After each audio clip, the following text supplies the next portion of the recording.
Welcome, everyone, to the 2023 Men's College World Series presented by Capital One. On a glorious evening, you couldn't ask for more, and you could certainly make the case this is the most anticipated game in Omaha. Non-finals we've ever had. The overall #1 seed and LSU. It's a must-win in order to get to those finals. And on the mound, two guys that are going to be pitching at the major league level very, very soon.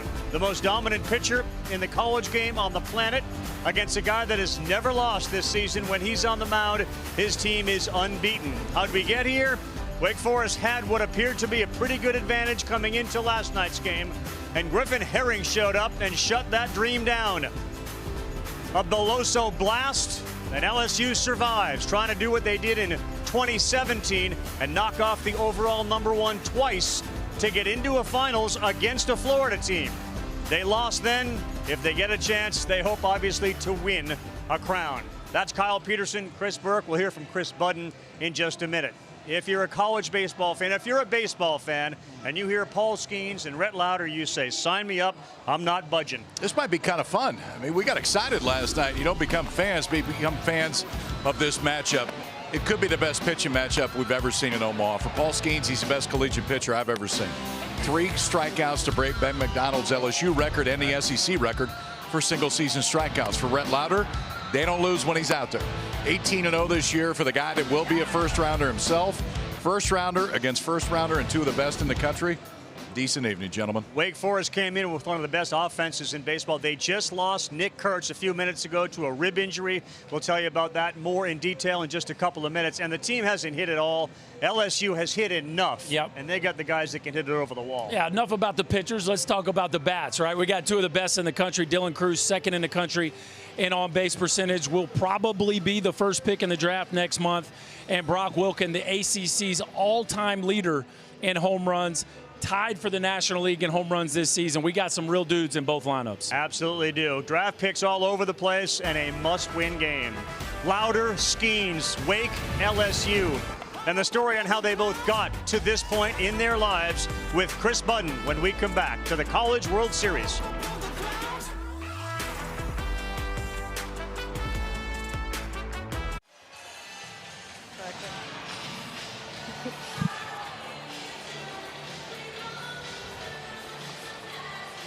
Welcome back to the Men's College World Series. Paul Skeens had 2 dreams as a child: to play baseball and serve our country in the military, which is why he chose to go to the Air Force Academy.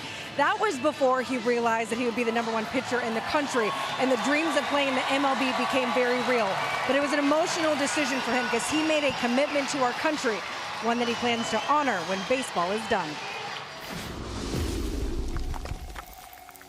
All I wanted to do was serve. I have family that was in the Navy. It was a tough decision for me to walk away because it felt like there was unfinished business a little bit. It's almost like I had 2 dreams. Baseball, you only get one go around. The military, you have multiple opportunities, and it would be really cool to serve. His pitching coach from Air Force made the trip. Ryan Forrest, he was out on the road recruiting. He got a call, said, you got to come to Omaha and see your guy pitch tonight. All of Air Force is watching, rooting for Skeens tonight. Coaching staff said he will always be a member of Air Force Academy. Yeah, he's got a great backstory. And that guy right there, Ryan Forrest, who you just saw, said of Skeens, 90 to 91 out of basic training. He said nobody comes out of basic training throwing 90 to 91. All you do is run and do push-ups. He was throwing 95 in the fall and Christmas. He's a one-of-a-kind guy. Sounds like my day. Run and do push-ups. That was today. For Skeens, he's a little bit more than 91 right now. He's a big leaguer, and he's going to be soon, but you're going to see tonight why he could be right now. He's as dominant as I've ever seen at the collegiate level. His last start here in the College World Series, 46 pitches of 100 and more. Oh, by the way, the changeup and the slider are pretty special, too. So the Wake Forest lineup that he's going to deal with, a little different all of a sudden. Tommy Hawk, Lucas Costello, and instead of Nick Kurtz sitting in the 3 spot, and prior to the game, during some swings, he re-aggravated a rib injury that he had suffered in the Alabama series, and as a result, he's not going to be in the lineup. And our Capital One batting order is different than it was literally a half hour ago, and it certainly took Wake Forest and Kurtz by surprise, and it certainly changes the dynamic. I mean, you're talking about taking 24 homers and 69 RBIs out of the lineup. This was before the game. Coach Walter took him down the tunnel. There were tears. He is available apparently off the bench, but that's a big blow when you take the number 3 hitter out of the lineup. And a world-class first baseman. Yes, sir. Right, he can really defend too, so it's more than just the bat. All right, Tommy Hawk seemed to find something last night, and we'll see Skeen's first pitch to him. And a fastball right out of the gate, 99 miles an hour. Hawks 4 for 12. He's 333 in the series, 353 on the year. He will go the other way. Had a hard hit ball at White last night late, and he caught it. There's more pink, and that's 100.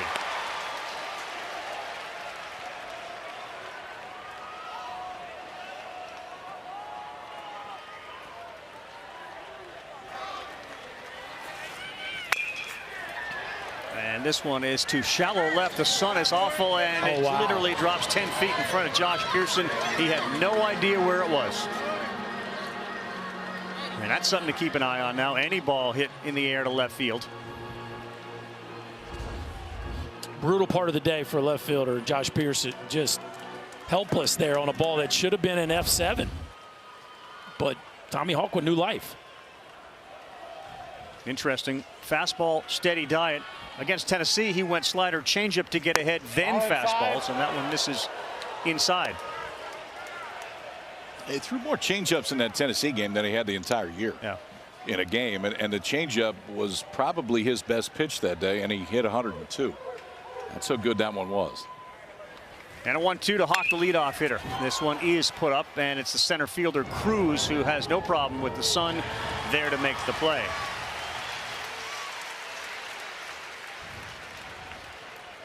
One up, one down, 125 pitches. So he threw on Saturday. Kyle talked about the 100+ and the fastball average. Hunter Green and Miller in the major leagues, the only 2 guys that have averaged that in a start. Sometimes, as impressive as it is, the pitchers will tell you, I'm not trying to throw 99. I don't need to throw 99. Skeens does it real easily. And this one is fouled straight back. Actually, if you go back to his last 4 starts, that's his average fastball. So it wasn't just like the adrenaline of the College World Series. He's been doing this for a month. 99.6 average fastball for the last month. Costello gets into this one. Let's see if Pearson can pick it up. Looks like he's got a good beat on it, and he does, just shy of the track. 2 up, 2 down, both on fly ball outs. That ball looked like it had a chance when it left the bat. The wind right now kind of right to left, but certainly didn't look like it helped that ball, even though Costello seemed to hit it on the sweet spot. So Brock Wilken goes from hitting cleanup to now batting third. Kurtz is out again with a rib injury. He had been 0 for 9 in the World Series, and maybe that rib injury had been bothering him. So here's Wilken. And there's the first slider at 89 in there for a strike, as you see Kurtz now a spectator.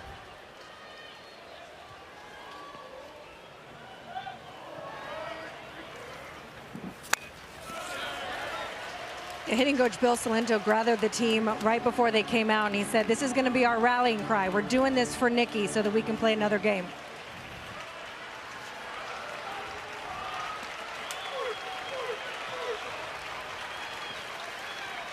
Skeens fastball on the corner, his hardest one of the night. He went over 100 to 101. A 1-2-3 inning. And now it's Rhett Lauder's turn to take the bump. Just what we thought when we come back.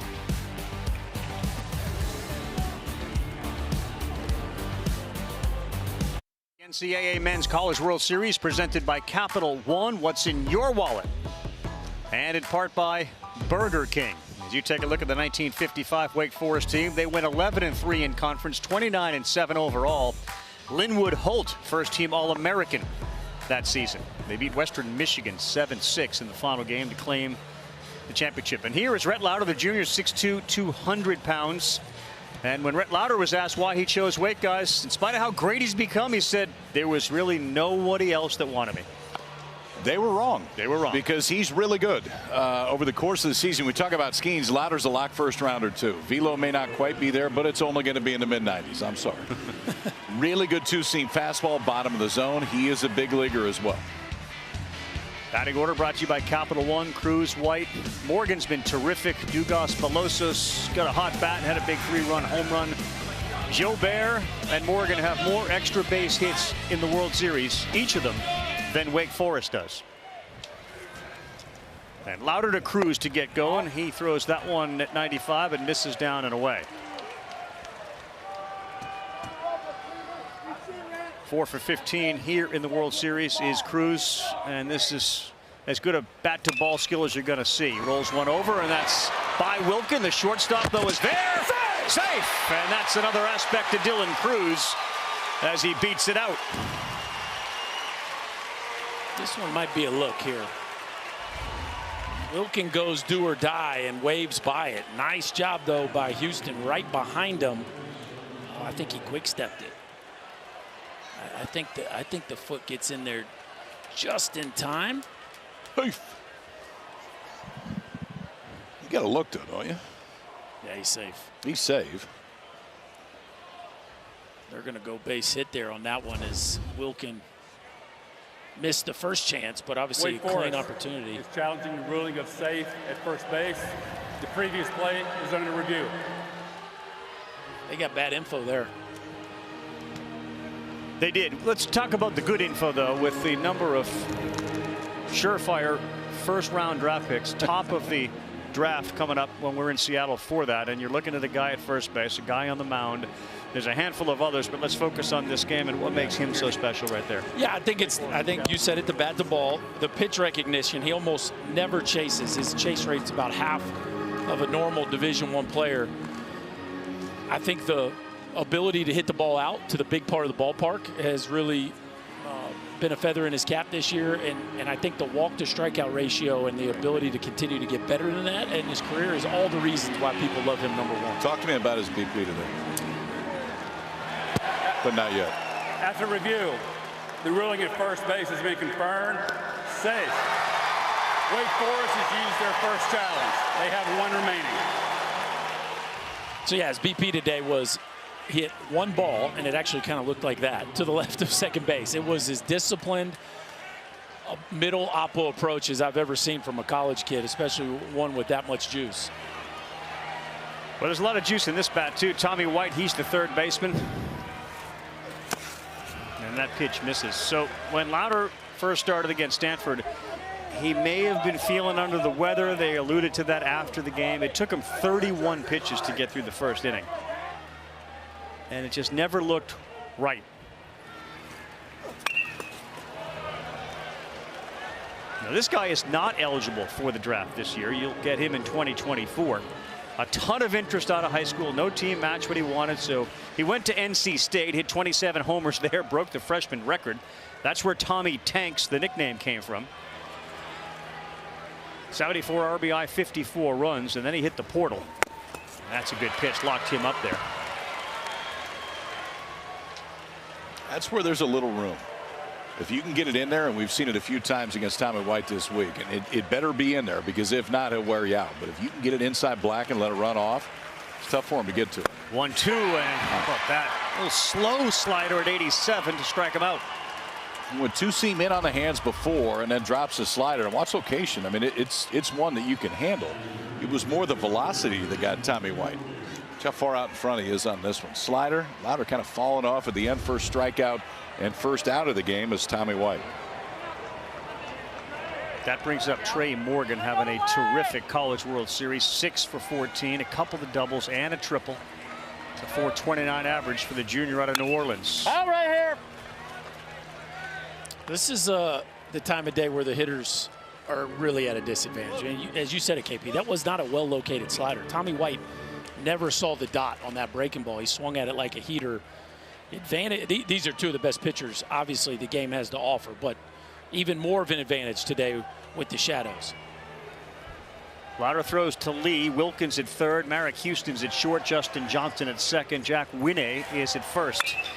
And this one is caught by Winne. He went up just like Nick Kurtz does. And steps on first. Spider-Man Jr. over there at first. How about that? You know, losing Kurtz, he's put on a show for us this week defensively. These are the kind of balls you wonder if Winne's going to be able to make the play. And how about the range and the athleticism? Leave the ground, young fella. It is NBA draft night. Yes, right? Climb the ladder. His only start came April 15th at Louisville. And he's 0 for 1 in the NCAA tournament, but that'll kind of shake off any nerves. Gavin Dugas' Cruz moves to second. That's filthy inside, but it misses. 1-0. The development of Lauder, just one of the big stories for Wake Forest, and another reason they become so popular with wannabe major league pitchers. Great slider. Yeah, pretty good selling point, right? 84, 86 out of high school, and now Yeah. he's the back-to-back ACC pitcher of the year and a surefire first rounder. That'll sell in a living room.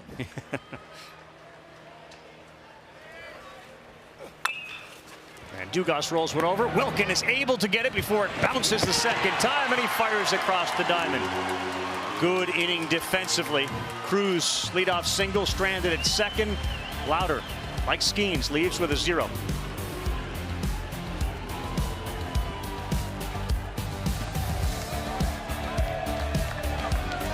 An assassin's mind with all the talent in the world, and the preparation of a Navy SEAL. You put all those things together, and you put together the greatest college pitching season that I've ever seen. There was literally no doubt that Skeens was going to start today because Jay Johnson had a meeting on Monday after the loss, and they drew it out on the whiteboard. He said Tuesday, put down pitchers from the bullpen. Wednesday, pitchers from the bullpen. Thursday, put Skeens. Said, we do that, we're headed to the championship series. He also said, I'd be a little bit afraid for my life if I told him that he wasn't going to start today. Yeah, no, there's no doubt. He had confided yesterday, if I don't start him, he's going to kill me. He throws to Bennett behind 1-0. Now 1 ball, 1 strike. And look, Skeens was a work in progress too, right? The Olerud winner. I mean, this was a two-way player when he was at Air Force. He was also a co-pitcher of the year in the conference, but he acknowledges, he says, I'm addicted to finding edges. High chopper and a charge. Yep, fielded cleanly, and White, nice play. Good stretch as well over there at first base. We're seeing some defense early as White finds Morgan. Tommy White's showing you some range. You got to get to this one before it gets to the ground. Well done. Organize the feet, throw back across your body. And Trey Morgan's been doing this for 3 years. The flexibility of the Tiger first baseman is special.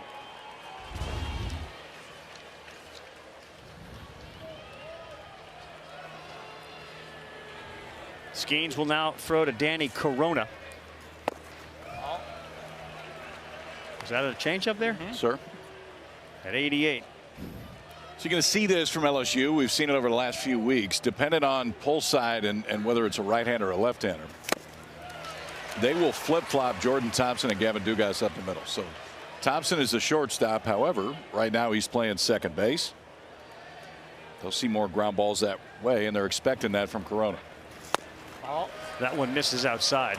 And it's really just Dugas kind of banged up his shoulder and isn't throwing quite the way that he had before. They're trying to put Thompson in more positions to where he can feel the ball. Yeah, and use that range. Dugas is a little limited because of that injury you're talking about. Corona's 2 for 11, and he took a big swing at that 99 and fouls it back, so it's 2 balls, 2 strikes. But because Skeens is on the mound, it's so dominant, we're going to have a very special guest join us in the top of the third to talk about what he's seeing. One of the great power pitchers in the history of baseball. Roger Clemens will give his thoughts on Skeens and Lauder. That's in the third. 2-2. He didn't really think this Thursday would get any better. Yeah. Now we got the Rocket coming on. Rocket makes everything better. All right, put yourself in the batter's box. How do you prepare for a Paul Skeens? Well, if you can't hit the fastball, you're dead, right? So you got to be prepared to get the barrel to the front of the zone quickly, and then that happens. But you got to live with something, right? You can't take it all away. You got to be prepared for the heater. You're probably not going to deal with the changeup when he throws it this well anyway, KP. No, I mean, he just wins right here. Yeah. That's it. If he's got this one and you combine it with the other one, he wins. If he throws it in that spot right there. That was the difference maker in his first start. I mean, there's a lot of difference makers, but it was one of them. The changeup was, he threw it more, and it was as good as it's been the entire year. He and Ben McDonald now side by side for the SEC single season record with his second strikeout. Pretty good chance. I bet he's probably going to break it. Ben's going to be number 2. Yeah. Real soon. Justin Johnson, Jr. out of Glen Gardner, New Jersey. Looking for his first hit here in Omaha. 0 for 12. That is, ooh, he gives him that call. Slider appeared to be a little off, but he's ahead 0-2, and now trying to set the record. Trendsetter, mustaches and scheme pitches. Is that like one of those eye black things? Yeah, just put it on the stash. I don't think you should do that. Now you got to get a little curl to it. Why would you do that? Because Paul Skeens is pitching. I mean, that doesn't look very good. 1-2, and he will not chase there. 2 balls, 2 strikes as he yanks one.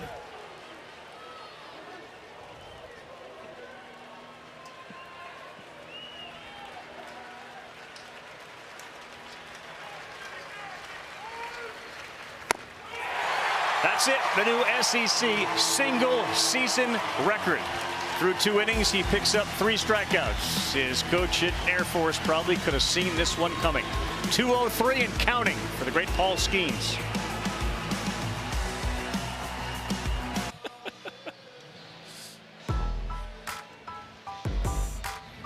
Just some fun outside. That's the Bob Carey pedestrian bridge. There was a move to rename it, at least for the week and a half, to the KPB, the Kyle Peterson Bridge. Voted down. And you said no to that. No, that was voted down unanimously. You got a jet ski out there? 2 of them. 2 of them. It's good to be Kyle Peterson here in Omaha, man, the mayor of the city. We'll start with Beloso, who went yard last night, and the first pitch is off. It's Beloso, Braden Jobert, and Jordan Thompson as we start the bottom of the 2nd inning. 5 for 12, 417. Double homer, 4 RBIs for Beloso, and he's just locked in. You can see his takes are good. This feels like, I think we need to circle Beloso and Jobert. I feel like if Rhett Lauder is going to get through this lineup, he's going to have to navigate these 2 lefties. 2 guys that have no problem getting below a sinker and getting the baseball elevated. Off to a good start here if you're Kate Beloso, well ahead in the count. Jay Johnson said there's just no team out there like Wake Forest that makes the decision between a strike and a ball so difficult. 3-1.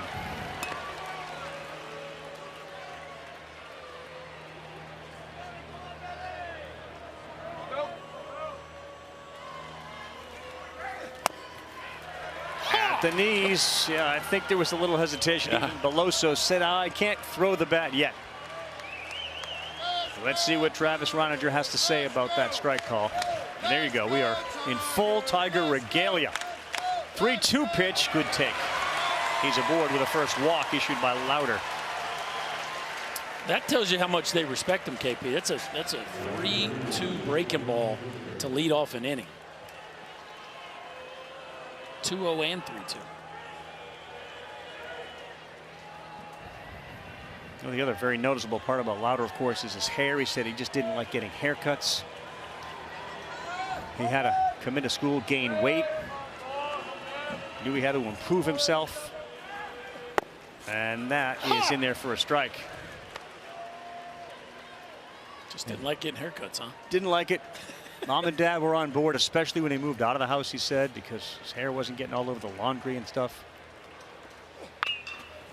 And this one's to Johnson, who will go to Houston, who will fire to first in time. Double play.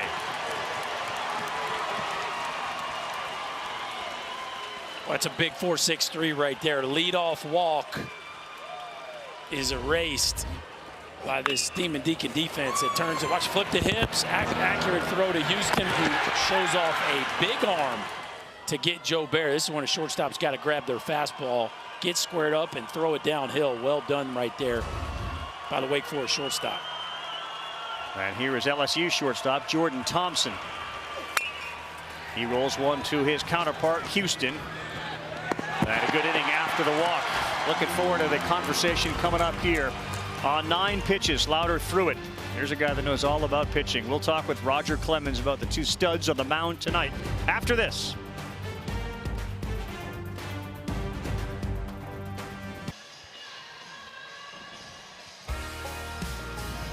Of course, the great Longhorn pitcher Roger Clemens went on to that amazing Major League Baseball career.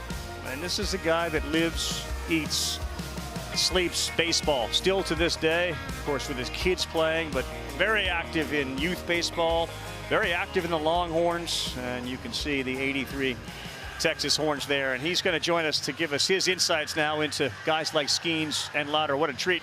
Rocket, how are you? Thanks for doing this. Doing good, guys. Thanks for the invite. It's, Omaha's special. There's no doubt about it. Even after all these years, you never forget about it. It's something special. And even when your team gets knocked out, how people there in Omaha continue to come to this stadium and support everybody. Give us your thoughts here on Skeens. Physically, he's a little bit like you. He's about 6'6", 247. He talked about getting to know his body. He talked about sleeping, all these things that allow him to have this magical year. You take it from here. Yeah, well, that's a lot of body to get to know. I'll tell you that right now. That's a big human being out there, and he could probably play tight end if he wanted. But I think Berkey said it not just the last inning. I think both these guys have come out as advertised. I mean, what's the saying? They said talking about I'm coming in here tonight to chew gum and kick butt, and I'm all out of bubble gum. So they're both ready. I love what Paul does. If you watch it, the viewers watch. As big as he is, there's some gas down the middle. Yeah, I mean, I think you got to go with your best stuff. Obviously, his fastball with this shadow. You guys talked about the shadow earlier, too. It's a big deal. And, again, he's got great control of his body. If when you take a look, the first thing that I love is his toe tap, fellas. He's got a toe tap where he sets and gets his balance. You'll see him tap and then put his foot right down where he wants. And it's a beautiful thing because he's balanced. The next thing you'll notice, KP, is you know this stuff too, and it's simple math. Yeah, here you'll see this. I love this. Yeah. He's staying back in a big situation where you want to rush and just throw the ball through the catcher's mitt. He's toe tapping, so he's staying over the rubber. That tells me he's calm. He understands what he's doing. I mean, they're mixing in some breaking pitches already early in this game. Don't really have to, because as you can see, the sun is still on the pitcher, so it's difficult to see spin. This one is hit hard. That one's going to get down into left field. Merrick Houston, the shortstop. Jack Winney, I should say. I'm sorry, Jack Winney. Hey, Rocket, when you watch it, the thing about Skeens, I mean, obviously his stuff jumps off the chart, but he's walked 19 guys and struck out 204 this year at this level. I mean, it's control with his good power stuff with incredible command. Yeah, I heard like during the season, 4 guys or something. That's insane. It's insane. We've had the discussion about, okay, what do you do with him in pro ball? Like, do you send him to the big leagues now?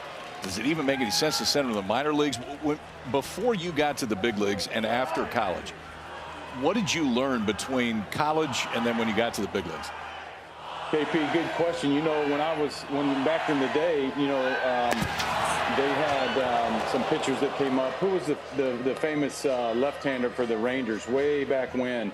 They brought him to the big leagues so fast that and he ended up getting hurt. But I think that slowed people down where they started taking us to a couple starts at each level. Oh, a close plays at first. Is it David Clyde you're talking about? There you go. Yeah, thanks, Ravi. That's him. David Clyde, came up quick. Take a look at this replay. Winney nearly got picked once. They went back and, I may have it. Yeah, got picked there. But they're not going to challenge. No. So what would you do with him? And what would you tell him as far as, I mean, when you watch Skeens, like what needs to get better before you look at it and say, you know what, let's put him in the big leagues now? Yeah, I think you got to. I still think you put him at each stop for a couple starts, see how he fits in, and then bring him on that way. Another thing he does great is that front shoulder. If you look at his front shoulder, his steering wheel. I mean, when guys or kids, 12-year-olds to guys in the big leagues talk about that front shoulder. That steering wheel, that front side's quiet, and this whole backside's the power side. And again, it's something that's easy to teach, but a lot of guys don't do it. 3 balls, 1 strike. It also makes that two-seamer away that's coming backdoor on righties, as Berkey would know too. And it's the same thing when you're, I mean, he's burying that shoulder. It looks like it makes a right-handed hitter feel extremely uncomfortable, whether he throws 100 or he's throwing 90 miles an hour. It's a slow roller, and White will go to second to first. They call him out. We'll take a look. Houston flew down the line. Man, this one feels like Wake Forest may challenge. Skeens, in fact, doesn't look like he's walking off the field. A lot of close plays early in this game. Yes, sir. Yeah, I think this one's going to get overturned. Tommy White did all he could do right there. Dugas with a fantastic turn. Yeah, that foot arrives a half step soon. Rock, you're talking about that. You're talking about that lead shoulder. I know you used to talk all the time about the ability to hide the baseball, right? And I think sometimes that's where the radar gun lies, because we'll see dudes throwing 96, 97, but hitters will talk about getting an early look at the baseball, right? Whereas guys like you and Skeens, you've got velo and you have such a tight front side that the hitter just doesn't see it, right, until the ball's almost out of the hand. That's right. You're showing the viewers exactly right, Berkey. And you have that late life. And not that, I mean, again, Paul's throwing 100 miles an hour. We get it. But when the ball gets to the dirt coming in on your hitter, it changes gears. And you have to be in the batter's box to understand that and see it. After review, the call will be reversed. Safe. Yeah, there you go. Wake Forest, we retain their challenge. They still have one. Rocky, you got to do me a favor, man. You can't compliment Berkey when he's talking about pitching. Keep it going, Rock. We can't do that. Hey, all right? Listen. What'd you say, Rock? I nailed it. Just keep going. I have to compliment my man. We would still be playing an 18-inning game in Houston if my man didn't throw one in the That's a fair box point. for me. That's a fair point. My 45-year-old body would still be out there trying to heat stuff in there. You did all right that day, Paz. We did good, baby. That was good one. A lot of people bring that game up quite a bit. That was a special game, to say the least. Berkey brings it up all the time. Stop. Oh, there you go. You know who I am. That's the way he starts a lot. Do you know who I am? Then it just kind of goes on from there. You can only use that twice a month. So, Rock, what about the split? You watched Skeens throw that changeup, and your pitch obviously was the split. Would that be something that you would toy around with if you were him, just knowing the size of his hands and the effectiveness of that pitch? Absolutely. And again, he's quick on his feet. You see these pickoffs to first base is dynamite. And the only thing he's got to be careful with his front side when he's throwing a few of his changeup early, if that shoulder flies a little bit, it's going to pronate more. It's harder for you to throw strikes with that. This is out of play. You know, Rocket, he threw 46 pitches, 100 miles an hour. Everybody is fixated on the radar gun. And when we asked him the other night about his arm and concerns, etc., he said, I have no concerns yet. Any concerns from a guy that made a living doing this for somebody that throws so hard, or does it come so naturally easy you wouldn't? Not really. Not at all, because let's see what he does right here. Breaking ball. So, I mean, the thing is, it's great that you throw 100. As you guys know in the booth there, guys in the big leagues can put wood on a bullet. Yep. So it's great that you got that gas. Right now, again, in big leagues, they pinch you east and west. He'll get that high one, and that'll help him down the road. But he'll find out eventually that you still have to pitch. You've got to be a power pitcher. You don't throw, especially with the pitch clock. I've found so many guys already. You wouldn't believe how many guys I've talked to via text or on the phone, major league pitchers that are having trouble learning how to pitch with this pitch clock. This one's popped up. White may have a chance, and it looks like he will, and that will be the third out. All right, Roger Clemens back to break down this guy. Rhett Lauder will continue our conversation with the Rocket. Wake 0, LSU 0 as we head to the bottom of the third at the World Series.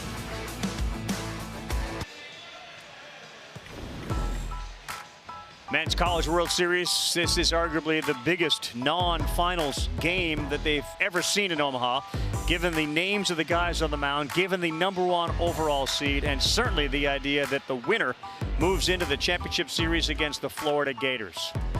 This has been historically dry in Omaha, and this is just another Chamber of Commerce night. Roger Clemens continues to join us in this conversation. Kyle Peterson, Chris Burke, Carl Ravitch, and now we focus on Rhett Lauder as each team's got one hit, no runs on the board, and Josh Pearson leads off, and he hits this one hard on the ground to first. Rocket, one thing we talked about a lot with Wake Forest, this idea of pitching labs. All these kids are exposed to everything that major league pitchers are exposed to. You, of course, lived in a different time. Tell us about some of the things, the advantages these guys have, and how their development improves so quickly. Yeah, I'm in the middle of the road on the analytics. I'm not top end or bottom end. I like hearing it, but I still believe that at certain times throughout this game, you got to go out to the mound and look in the kid's eyes and give him an eye and a heart test, find out where he's at. You know, Rhett, I love Rhett. You guys said he's 6'2". There's no way.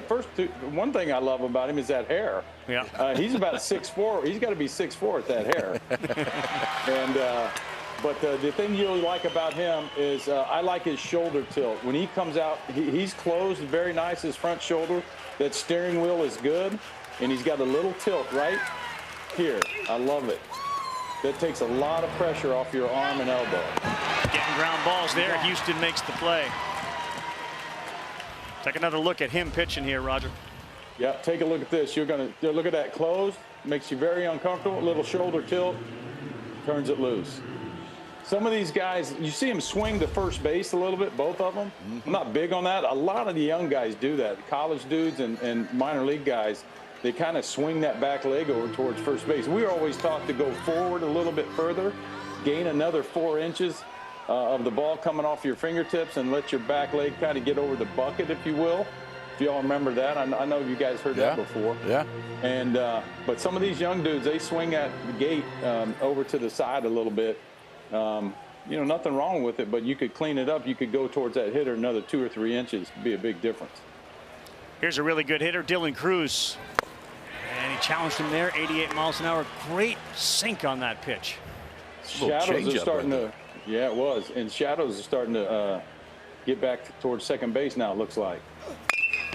A one on the ground. They played that beautifully. It's dropped. Now they fire to first, and they do get the out. Hey, Roger, this has been great. Thanks so much for spending time with us, buddy. Thank you, Rocket. And it's 0-0.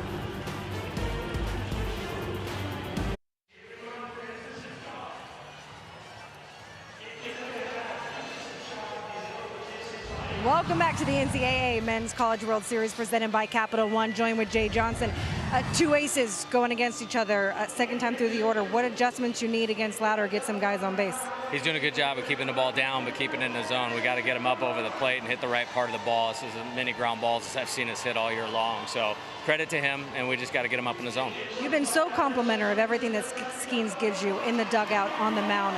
How does having him out there change the mentality of your dugout? We play with a ton of confidence all the time, but it's triple when he's on the mound. He's just a special guy, and he's bought into the team. So on top of being the best pitcher in the country, it's real easy for these guys to get behind him. Thank you, Jay. You got it. He's a one-and-done guy. I mean, this is the NBA draft, of course. You know, the one-and-done player. This is a Skeens. And we may be very well looking at the last time we see him in a Tiger uniform. On the bump. Well, I guess you're right. You're right. Yeah, I missed the bigger picture there. DH him right now. Wouldn't be a terrible idea. It'll be Costello, Wilkin, Bennett, and that's a filthy slider. And you get a swing like that from Costello. He flew out his first time up. You're seeing the whole package here from Paul Skeens tonight, the SEC Pitcher of the Year. And the same pitch, he didn't offer at that. He's broken Ben McDonald's SEC single season record tonight. Coach Schlossnagel, 33 years in coaching. The 1-2 is put into play. Cruz ranging over. He's there to make the play. Schlossnagel likened him to Strasburg, Mark Pryor. Those were the two. That's the list. And Paul Skeens. That was it. Oh, let's go to London a little bit. A little Sunday in London. And that is where Tim Kurkjian already is. He's probably asked to see some of the Royals, or they've asked to see him. 10 a.m. Eastern time for the Cubs and the Cardinals. And then, of course, Game 2 of the College World Series here. Baseball tonight will be on a few times. And our Sunday nighter has Los Angeles Dodgers hosting the Houston Astros. Great baseball day on ESPN on Sunday. 99 Wilkin. This is a major league matchup right here.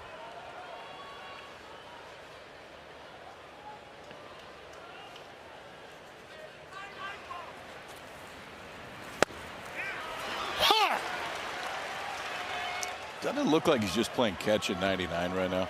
Yep. Like there's actually there's more in there.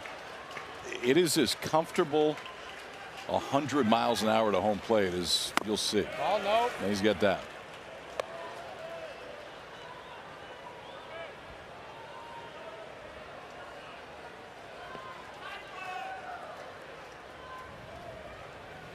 One, two, up in the zone, put up in the air. Cruz with the wind blowing in, not nearly as hard as it has the last couple of nights, but another easy out.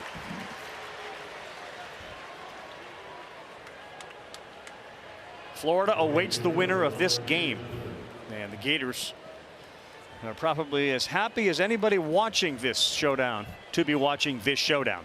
Yeah, they were big LSU fans last night. There's no doubt about that. They wanted to see this game. 2 down. Gets the call in the corner, strike one. This is a Wake Forest team that did not lose a series in ACC play all year. Yep, that's 0-2, and they are 10-0 following a loss. And in those games after losses, they've outscored their opponents by 74 runs. 0-2. They're the only Division I team, guys, that did not lose back-to-back games. That's impossible. Yeah, that's an impressive number. Facing Skeens a day after you take an L is a little different scenario. Yeah, I mean, if you're thinking about breaking out of a slump, and this is a team that's hitting sub 200, not your guy. Probably not the time to raise your hand and say, "Put me in, coach. I feel it tonight." You're right, though, Kyle. There's no sweat going on here. I mean, it's a very comfortable 52 pitches so far. And that is going to go foul. I think both guys have been as good as advertised, right? I mean, this is everything we could have asked for. Both of them filling up the zone. Lauer getting ground balls like you would expect. Skeens getting punch outs and fly balls like you would expect. Both these guys have looked like they are on their A game. 1-2 to Bennett. What's he going to throw? He comes inside with it. It's a coincidence that his first appearance on the mound was February 21st of 2021, Skeens, and it was against LSU. He came in to close the game. He picked up 2 strikeouts. It was his first save. He did give up a solo home run, though. You know who he hit? Yeah, center fielder. Dylan Cruz.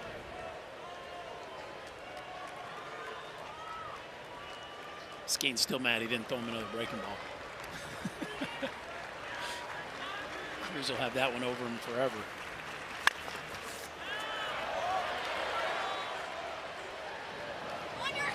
You know, you go to the Little League World Series and they have the pitching machines, and when you know you're facing a dude that throws it really hard, they turn up. Is there a way to prepare? Yeah, these teams will do the exact same thing. There's no question about it. That's actually a huge improvement. I think why we see hitters face velocity with much more ease these days. Yeah, 2-2. This one poked to left, and he had trouble seeing it. Oh, Josh Pearson had it, lost it, and then buried it in his glove. Skeens off the bump. LSU to the plate, bottom 4, still 0-0.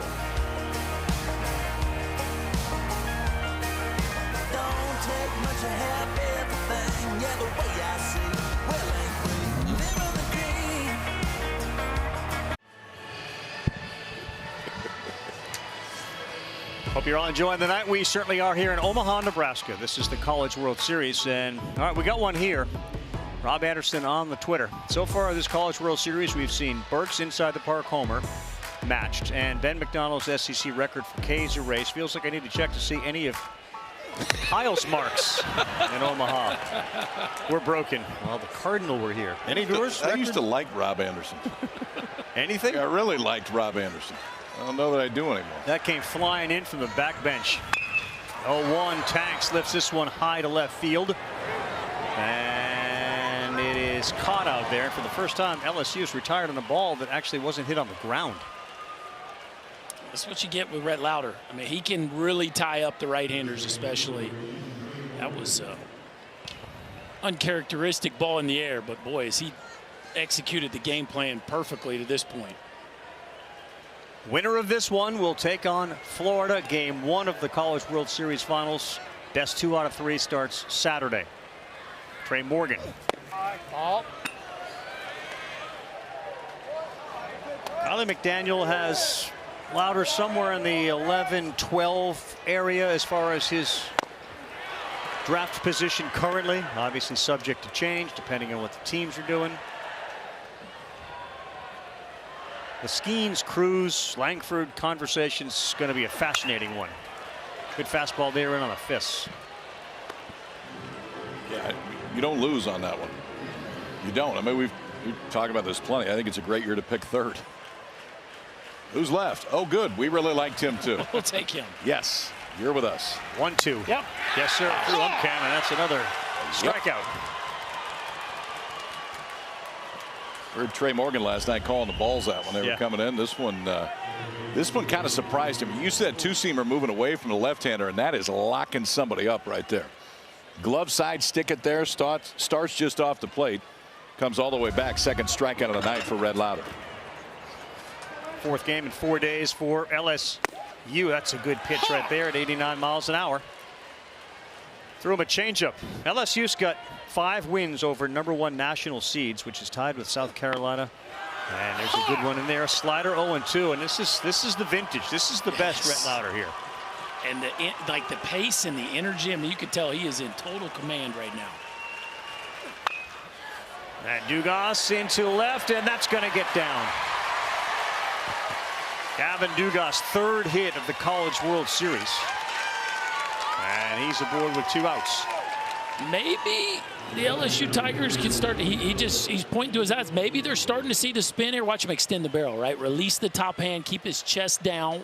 Watch the chest get closer to home plate. Extend the barrel by releasing the top hand. Dump it into left field. And a little head bunt there with the Chief over there. Mark Wanaka at first base. Interesting seeing how he's pointing to his eyes. Like that's either it has to be that he saw it. Maybe he's. Or he needs his glasses. He needed his glasses. That's what it was. Please bring me those. I can't see anything. Okay. Glasses for base running. All right. That one was right in the middle of the plate. And Beloso took it. He pitched him very carefully his first time up. Cade Beloso, the DH, has got 5 hits here, including a homer, and he's got 4 RBI. Ooh, that's a nasty 2-seamer, isn't that? 95, unhittable pitch for a lefty. Decent ball to strike tonight. 29-8 for Lauder.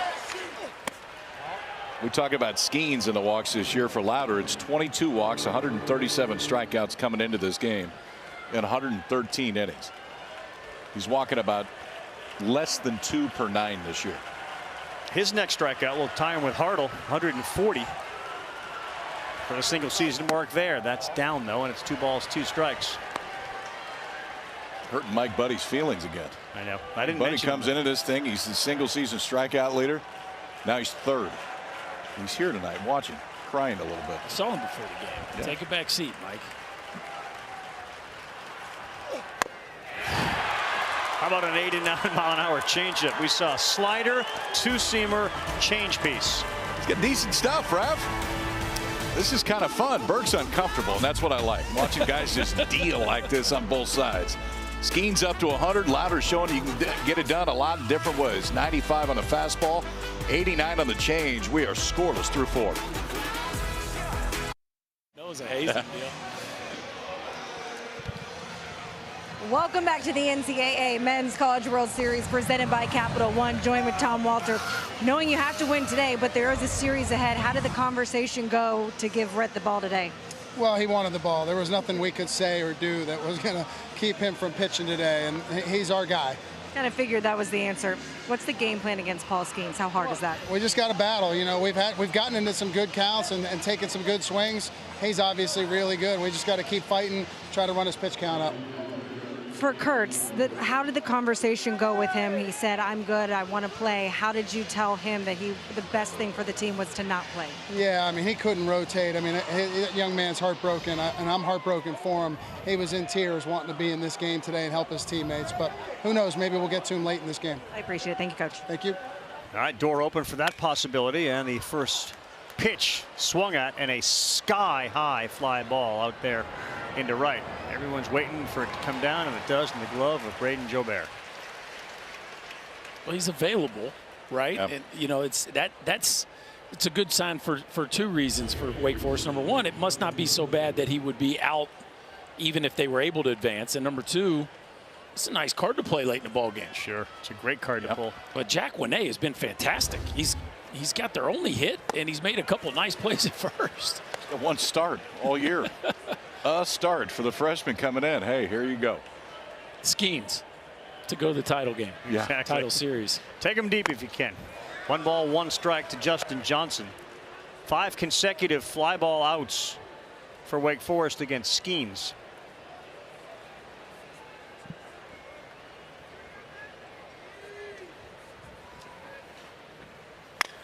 That was up in the zone. That's going towards the gap. Jobert's not going to be able to get it. Johnson goes to second. He takes a turn and stays right there. He was looking, but a good hard hit ball into the gap in right center, and a man in scoring position for Wake Forest. 0 for 13 to start his College World Series, but he gets a hanging breaking ball.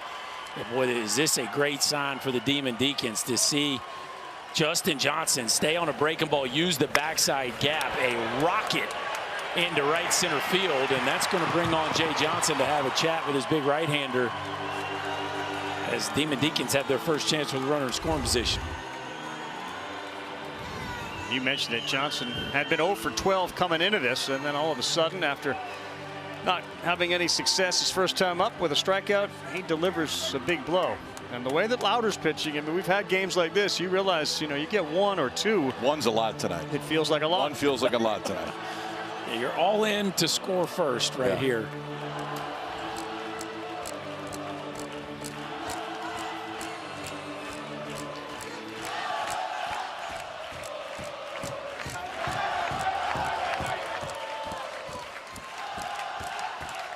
Bennett Lee, he was the star the other night with his tag on a bounce pass there from Wilkin against LSU, and then he had that big hit too. I'd love to see him deliver another one into left field. That's down. 1 ball, 1 strike.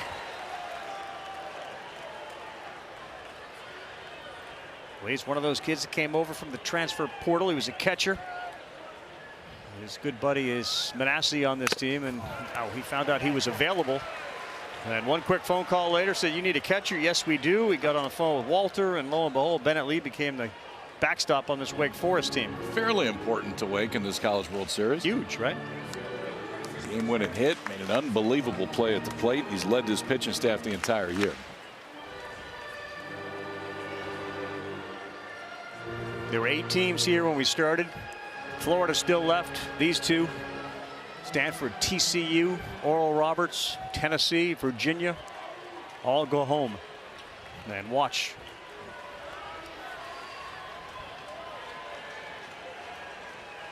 One ball, 2 strikes. Skeens delivers, and that slider is no swing.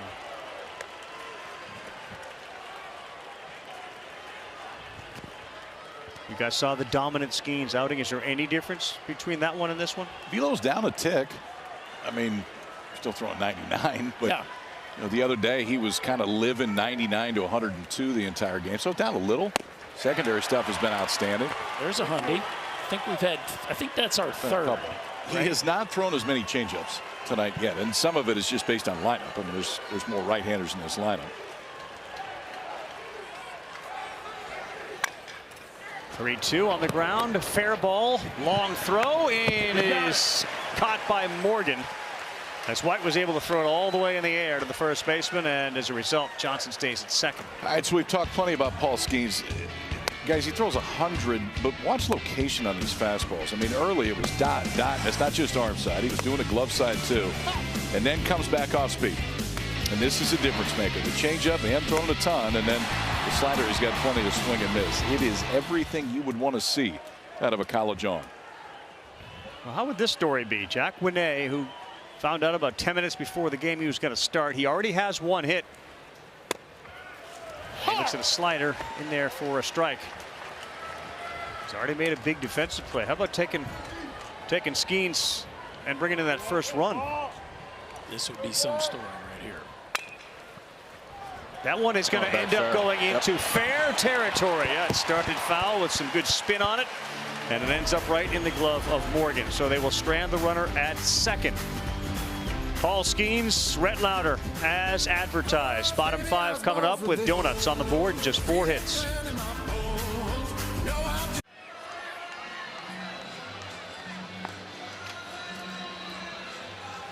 All the multiples on the line here. Wake and LSU. Florida gets the winner 0-0. Just 4 hits in this one. Gators and LSU did not meet at all during the regular season. So if they see LSU, they hadn't seen him yet, and they hadn't seen Wake Forest yet. That'll be at Saturday, 7 o'clock Eastern Time. Game 1, best 2 out of 3 on ESPN. Game 2 during the day on Sunday, and if necessary, Game 3 will be on Monday night. Jobert, Thompson, Pearson. And Lauder still throwing 93 with a 2-seamer that goes outside. How about 41 pitches? Yeah. Bottom of the 5th inning. That almost looks like a misprint. Well, the hope was, could he get them through 6? And then they've got the bullpen lined up exactly the way they want to. Roland, Massey, and Manassi at the end. But, boy, at this rate, he's going to give more than that. You know who he's pulling an Ackenhausen right here. I mean, that was the story for LSU. They needed a big start, and they got Ackenhausen, who was ridiculously great, and then Herring and the rest last night out of the bullpen. Johnson said, LSU, if we just can get these guys lined up in the right places, in spite of they had a whole bunch of injuries, that it is taken off. I mean, this bullpen is on fire right now. Yeah, just a little confidence, right? It's contagious. I think there's something about staying on this mound that gives pitchers a little added confidence, especially with the conditions.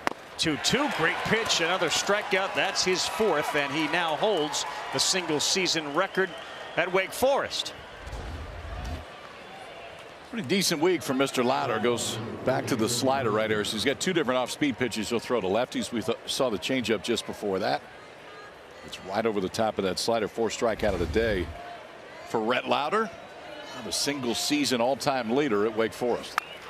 That may be temporary. That ball is a fair ball, and it's fielded cleanly by Wilkin, and he throws across the diamond. That is the second out in the bottom of the 5th. You want more coverage of this NCAA Men's College World Series? You can find those great interactive brackets there as well. You go to ncaa.com, your official online home for all 90 NCAA championships. It is the greatest show on dirt, and at least it's the greatest show on the mound tonight. That's for sure. We can verify that. Carl Ravitch, Peterson, Burke, Budden. And the first one misses badly.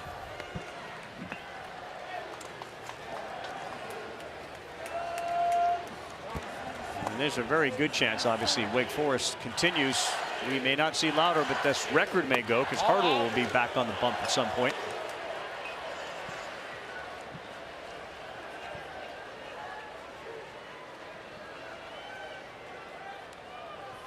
You guys mentioned how the pieces line up. This is a starting staff that loves to turn it over to the bullpen. I mean, they talked ad nauseum about how comfortable they are and the trust and the development of Manassi at the end of it. Yeah, because of that, they haven't had to overextend Lauder all year long. You don't go 18-0. You don't go 15-0, KP, without the bullpen making some 1, 2, 3-run leads stick, right? Whole lot of depth in that Wake Forest bullpen. Yeah, what Lauder's doing so well so far is he's staying away from barrels. 2 balls, 2 strikes. And this one to center field.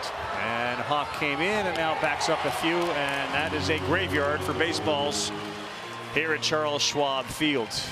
All right, you like pitching duels, man. This is the place. Call your pal. Something's got to give. But so far, nothing across through 5.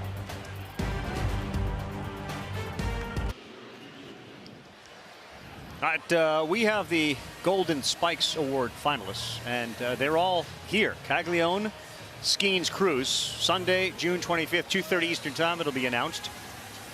We'll have Ben McDonald as part of that with our buddy Kevin Connors. That will come up just before Game 2 of the College World Series Finals. Marek Houston squares to bunt, and we just threw one right by him there. He watched it buzz by, probably heard it. And it's 0-1. Guys got a favorite? Who do you think wins the Golden Spikes? This guy. Skeens. Yeah, I think in a year where offense was the story and home runs was the story, the guy who was this dominant is the winner. I think Cruz is going to win, but I think Skeens should win. Interesting take. 0-2. Yep. Yes, sir. KB.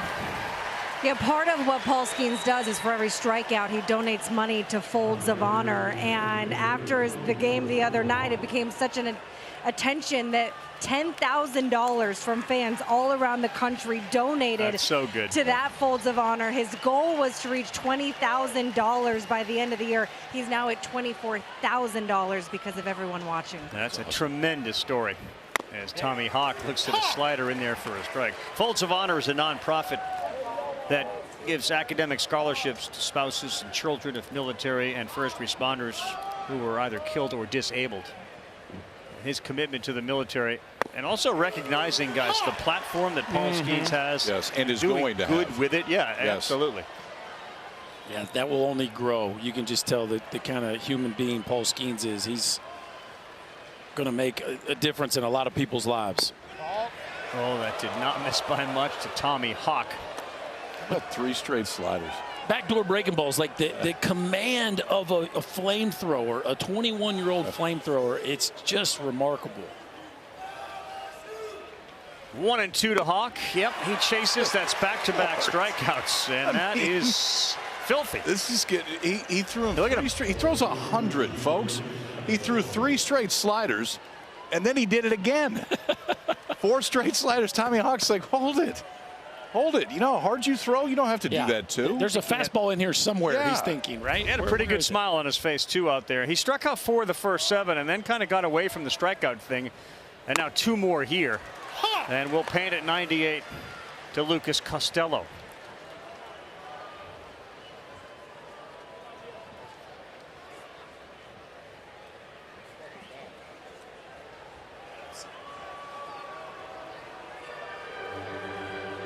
At some point, it's not the worst idea to kind of slow down the Skeens machine.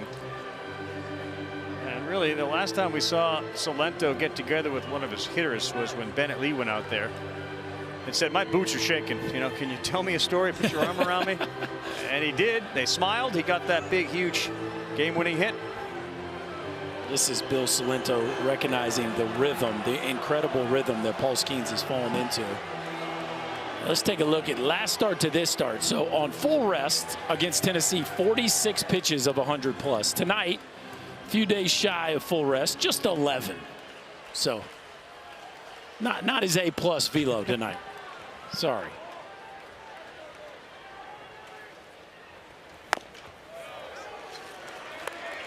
But a lot of balance on that one at 99. And look, there's a whole thing about pitchability, and that's what he's shown tonight. Yes. Exactly. Yes, he has. He just did it again. Probably going to do it again right here.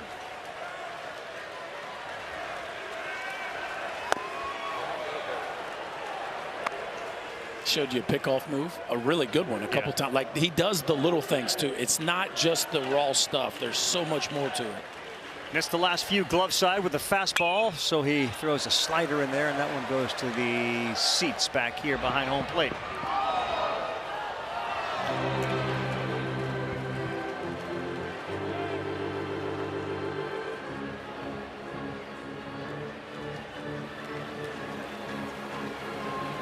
He's got a couple of uncles that served in the Navy, Mike and Pete. His Uncle Dan was a member of the Coast Guard. I heard KB say he's going to honor that commitment once baseball is over. 3 balls, 2 strikes. But along the way, he's going to make a lot of money and probably make a big impact at the major league level.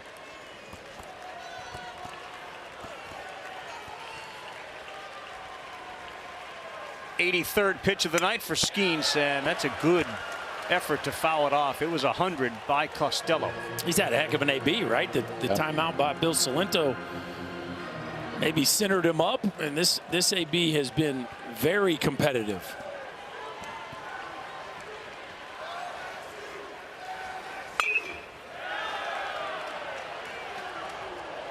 You think about the perfect storm, though. Wind blowing in. Skeens and Louder locked into their games. Shadows. You're going to have to put together 2 or 3 hits. Yeah. Unless you yank one down that right field line, it's going to be hard to get one out of here. On the ground, nice hop for White. He throws across the diamond, and Skeens continues to deal. And his pitching coach at Air Force had a big hand in how this guy's developed, and man, has he developed.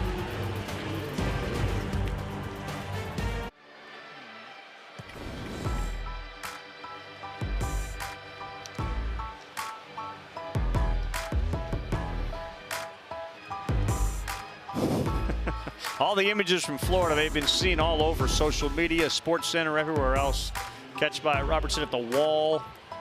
And the Florida Gators looking to claim a national championship. Kevin O'Sullivan and bring it back to Gainesville. Saturday, 7 o'clock Eastern time.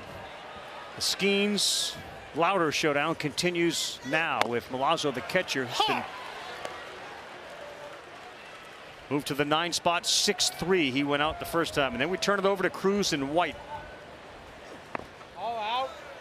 You can see the way that Brett Louder came off the mound last half inning, how currently comfortable and confident he is with his stuff. Tug that one, and you can see his frustration. 2 for 8. Milazzo, the redshirt junior. It's interesting. Jay Johnson has gone defense here behind the plate. I think the conditions have had a lot to do with that. It's such a tight margin game because the ball isn't flying out of the ballpark that Hayden Travinski, who's really been the guy the last 6 weeks or so, has given way to Milazzo, who's more the defensive specialist. 3-1. That's in there for a strike. 3-2. I think we heard that Travinski might be a little banged up.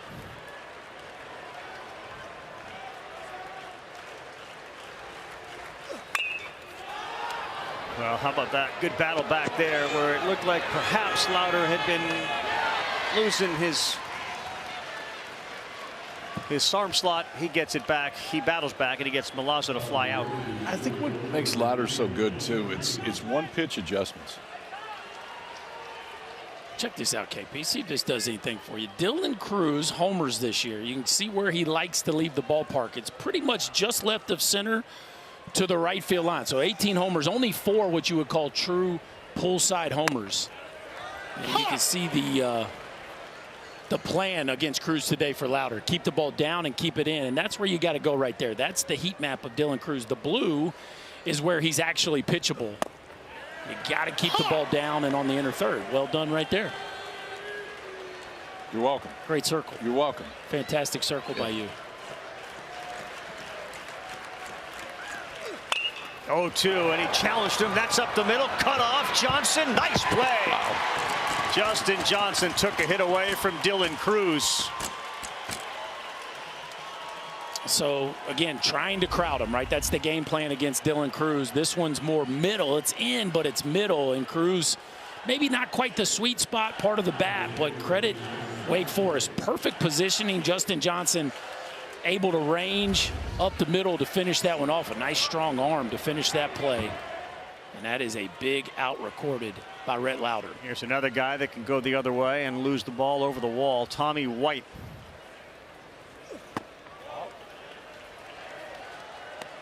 '98 runs batted in on the season. And a .365 batting average for White, who struck out and flew out to left. 4 for 19 in the series. Pulled off a little bit there to even it up 1-1. It's a historic combo here, Cruz and White. Yeah. Cruz with 90+ runs, White with 90+ ribbies. I mean, that is one of the all-time duos in LSU history. Those two hitting back-to-back all year long.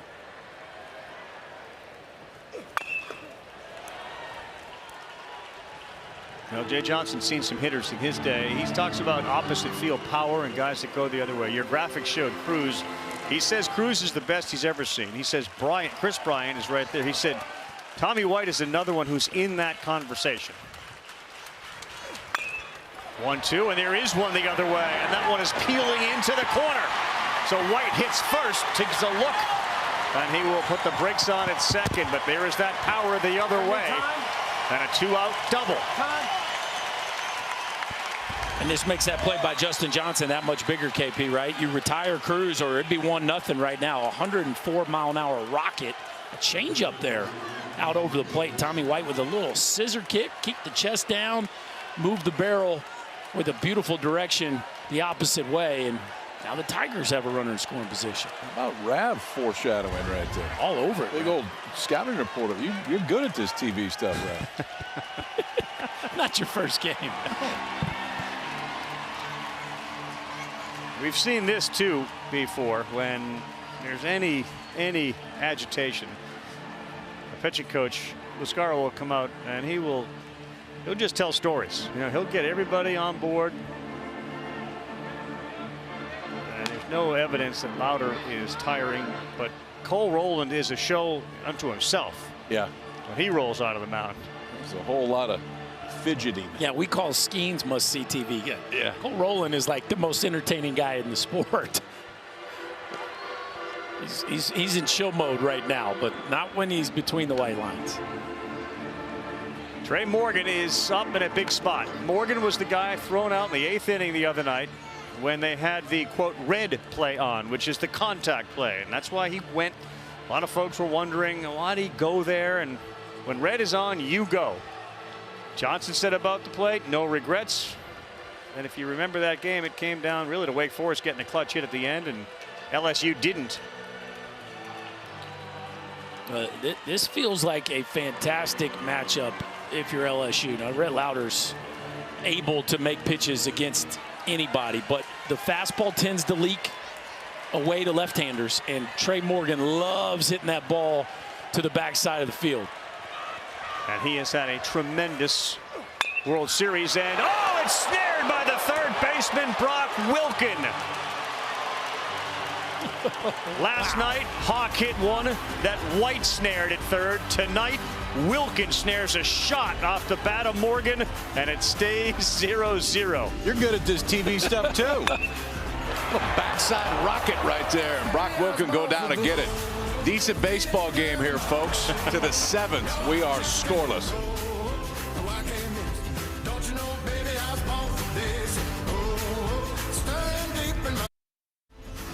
Look at Wilken. One half step, his right foot slipped on the dirt, and the ball into the glove. Having a good time here in Omaha. KB, what do you got? Yeah, you can see the pink armband that he wears on that glove hand, and that is in honor of Amy McGuire. It's his second mom, basically, growing up, his best friend's mom. On the pink armband, it says Mamie. That's her nickname, in honor of her, because she was diagnosed a couple years ago with breast cancer. She is since in remission, but he wanted to ask her, he said, is it okay if I honor you if I wear like this? She said, absolutely. Back home watching him. Great to hear these behind-the-scenes stories about what Skeens does for Folds of Honor and the commitment Wilken has to her. 6 weeks ago, it all clicked for this guy.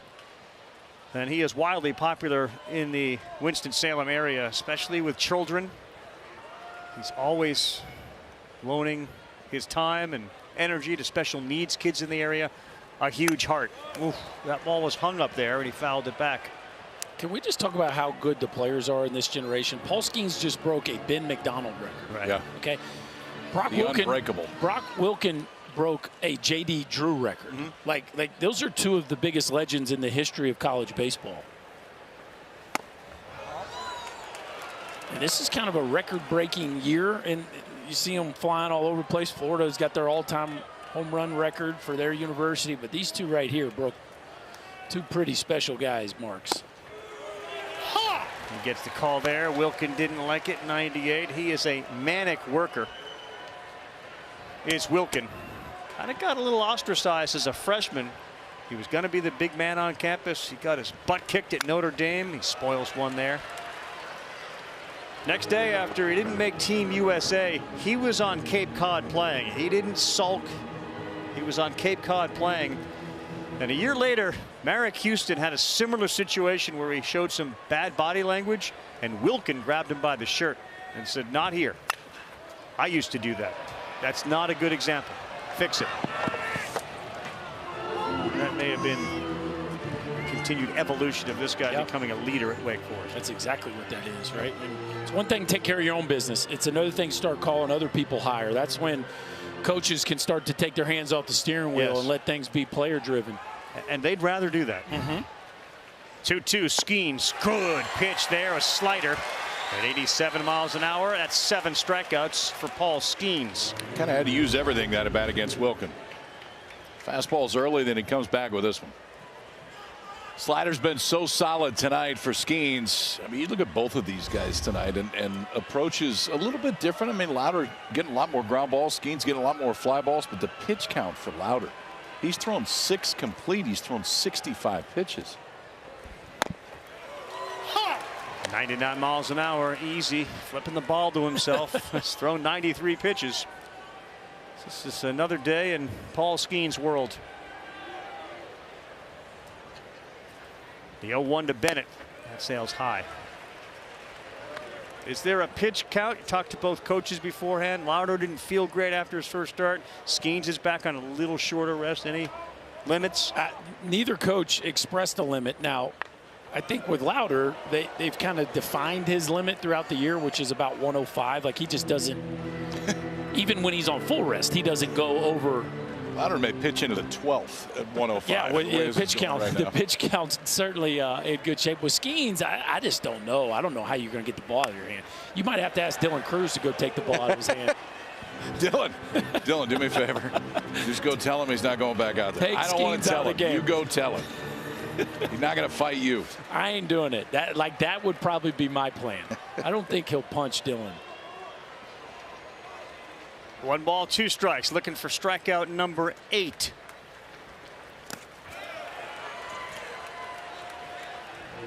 There's amazing run spin rate on these guys throwing that baseball. And it was a great conversation we had in game with Skeens the other night about all the things that he now realizes, and one of the things he prioritizes is sleep. 2-2.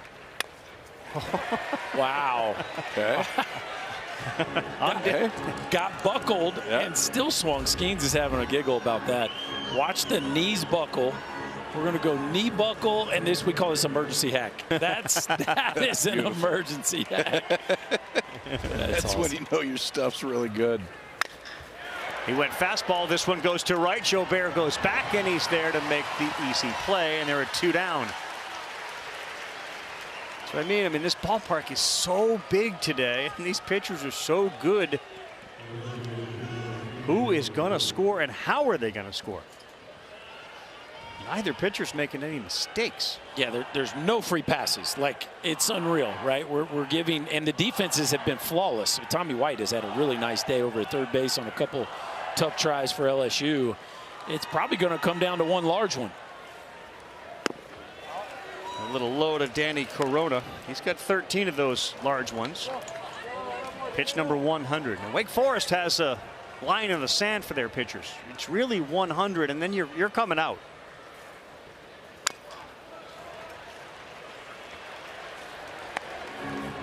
Skeens' last start through 123 pitches.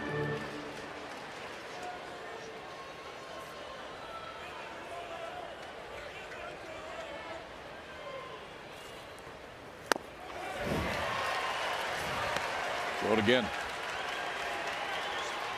Comes again. Back-to-back changeups right there. Activity. Thatcher Hurd? Yeah. On that LSU bullpen. Yep, that is Thatcher Hurd up and throwing. Through 65 pitches Monday against Wake Forest. Oh, thanks for playing 99. 2 more punch outs for Paul Skeens. He's got 8. This is Paul's playground tonight. Rhett Lauder's trying to get on a swing too. It's been pretty impressive. Stretch time in Omaha, and they just keep on going. Skeens with another strikeout. Tommy Tanks enjoys it. Still scoreless.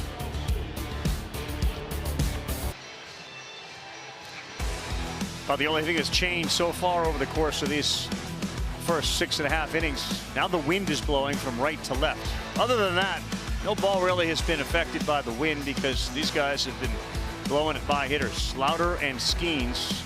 Pitching matchup that we talked about coming in has absolutely delivered. Between them, 12 strikeouts and just 1 walk. So Lauder back on the bump, bottom of the 7th inning. And yes, the wind has changed. So now, you know, a ball jacked to left has a chance to get out. Gavin Dugas. It's a changeup that's in there for a strike.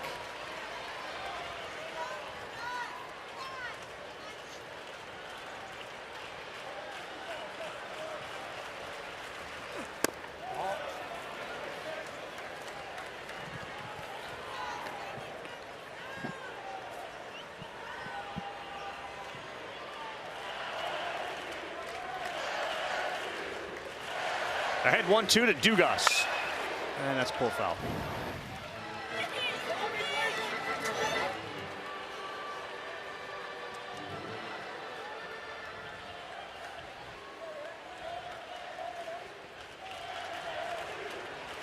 The 1 walk came in the 2nd inning.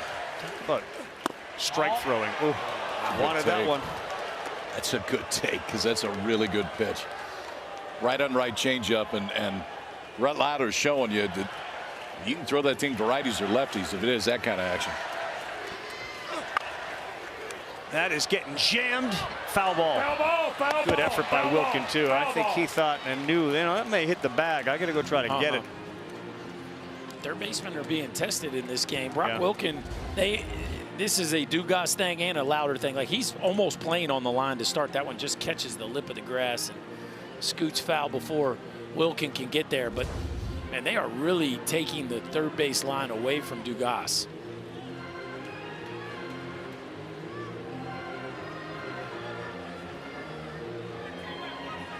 Big inning for Lauder with Dugas, and then Beloso, who has, at least for this series, been as big a threat as Cruz and White have. And you can just tell his comfort level at the plate is a little bit different. 2-2, Dugas.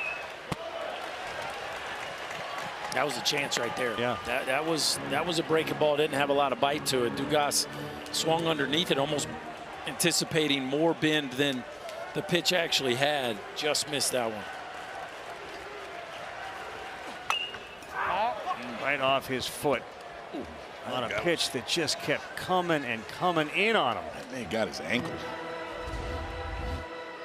This is what that 2-seamer will do to you too. Just all the way right on the shin. I was not a shin guard guy, but with a dude like Lauder on the bump, like it's a smart idea. I'd wear full gear.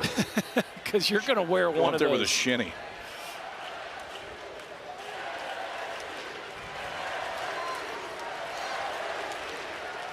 Ninth pitch of the at-bat on the way to Dugas. Oh, wow. Wow, that's two right of back them in that there. Lauder thought he had strikeouts on. 2 in this at-bat. And now we're full 3-2. I'll tell you what, is it down? I don't think it's in. Ball no, did it go? No, he did not. That's a huge at-bat for Dugas with a couple of calls in there, too. And the Wake Forest bench is getting in the ear of the home plate umpire. But a big at-bat there for Dugas' second walk of the game. Lauder, there were 2 pitches that were very close in this at-bat. Dugas definitely held up there. That was not a swing, but I can empathize with Lauder's frustration right there because it looked like he had him punched out on the pitch before. You got to be careful here. Both pitchers, 71% strike percentage. Wow. Both into the 7th inning.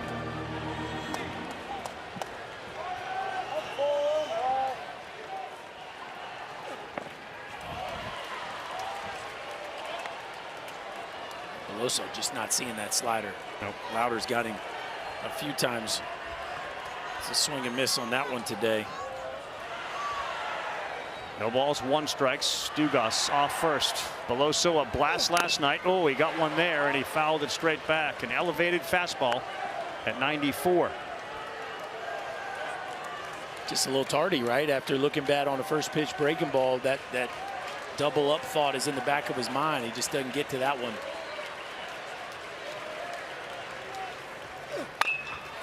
And this one is to shallow right. Bennett coming, sliding and making a great play. What a play in right field. Hit the dirt, the grass slid and made the play.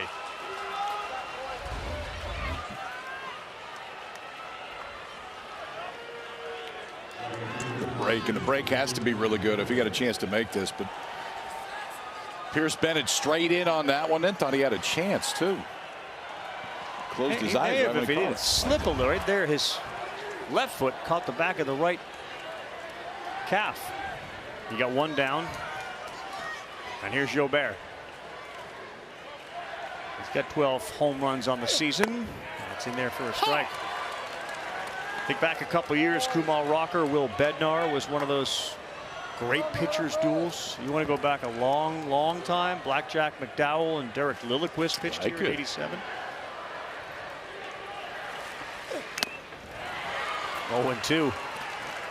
Boy, both Beloso and Jobert have just been unable to pick up the spin. They're swinging right over. It's a short slider, and they are just not seeing the spin. Such a neat thing, though, to see. You talk about your favorite staffs, college, major leagues, and there are so many different ways to get guys out.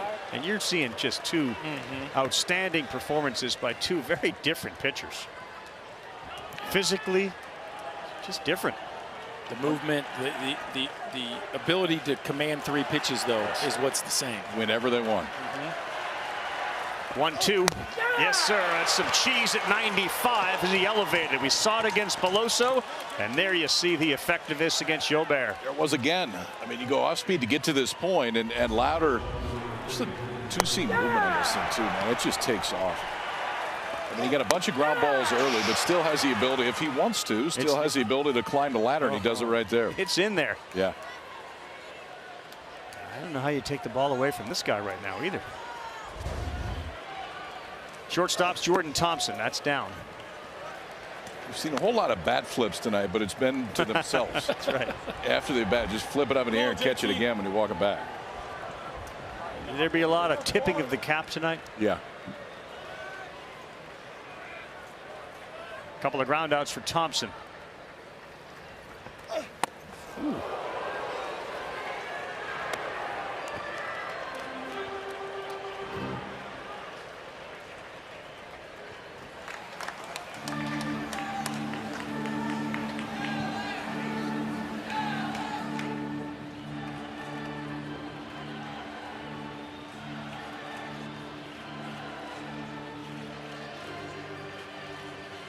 While they're meeting, we remind everybody Sunday baseball games, Major League, London, Los Angeles, 10 a.m. Eastern time. Cubs and the Cards, they're there. And then at 7, the Astros are in LA to take on the Dodgers. We got the Golden Spikes. We got Game 2 College World Series Finals. ESPN recognizes the value of baseball on a Sunday. And we will do it in London and in LA and in Omaha. After falling behind 2-0, it's 2-1.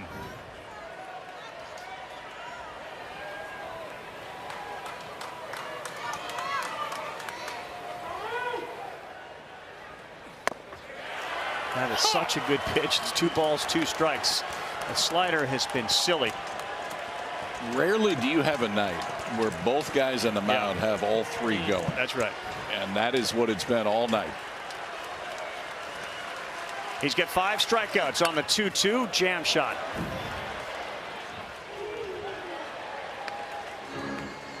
That's 3 straight breaking balls there. That one kind of backed up on him.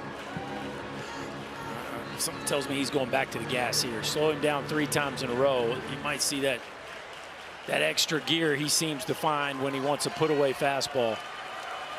The 6'2" right-hander delivers again, and he picks up another strikeout. And he is Very excited. We talked about it being an instant classic before the game, and it has done nothing to disappoint. Louder 6 punch-outs. Skeens rolling along. We got zeros on the board. Something's going to happen at some point, but right now it's all about the arms. Rav, don't worry. You got it? I got it. Yep. Here's tonight's Capital One rewarding performance. Let's look at both of them. So we're rewarding performances tonight because the performances on each side have been masterful. Skeens 7 zeros. Rhett Lauder 7 zeros. Yep. Maybe we build it up, but you don't know exactly what it's going to be. It's maybe been better so far. Paul Skeens back out there for the 8th. How's that read, by the way? Nailed it. Yeah. It's what pros do. Yep. Justin Johnson, that's a little bit high. It looks like Lauder's night is over. All sorts of hugs and high fives. Skeens is at 105, coming off a game in which he threw 123.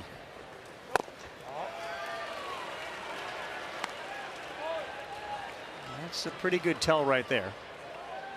He's got 8-9-1 coming up too, you know. And he just struck out 2. Hey,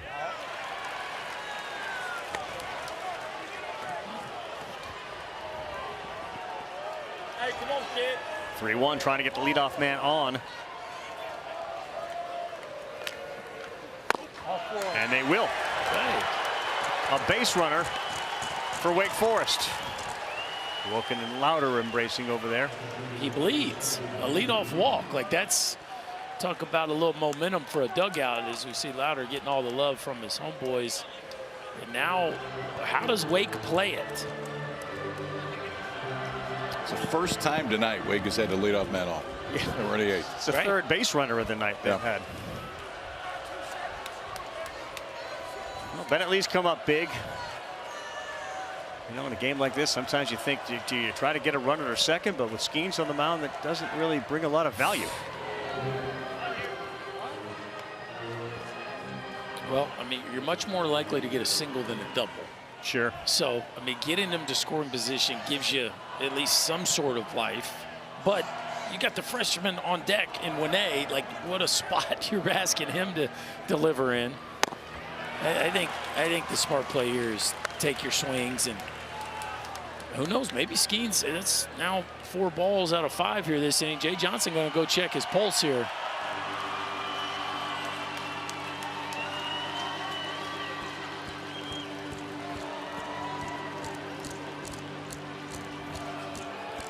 Five straight balls, and let's give it up to Jay Johnson. We love a coach or a pitching coach that runs out to the mound. Yes, well done. And he did.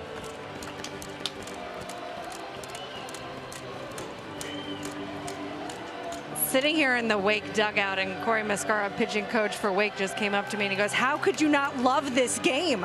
I said, "Well, maybe if you're a hitting coach." He was like, "What are you talking about? This is the greatest college pitching matchup we've ever seen. This is basically Ollie versus Frazier." I could use a run, though. Yeah. Moose wants to come out on the right side of this one. Wait a second. Here's deja vu. Yeah. I mean, this was the scene. The initial matchup. This was it. But I loved when we asked Bennett Lee about it. He's like, I just needed to talk to somebody. Right. I called the conference. He didn't call the conference. I just needed to talk to somebody. And Bill Salenta was that somebody. Cue up the flashback. Yeah. This is exactly what it looked like. And maybe if they ended a smile, it would be the same thing. Lee talked about Salento, you know, being a dad. He's got a big family. We're all a family. He knows how to communicate. He can calm me down. He acknowledged I was shaking in my boots.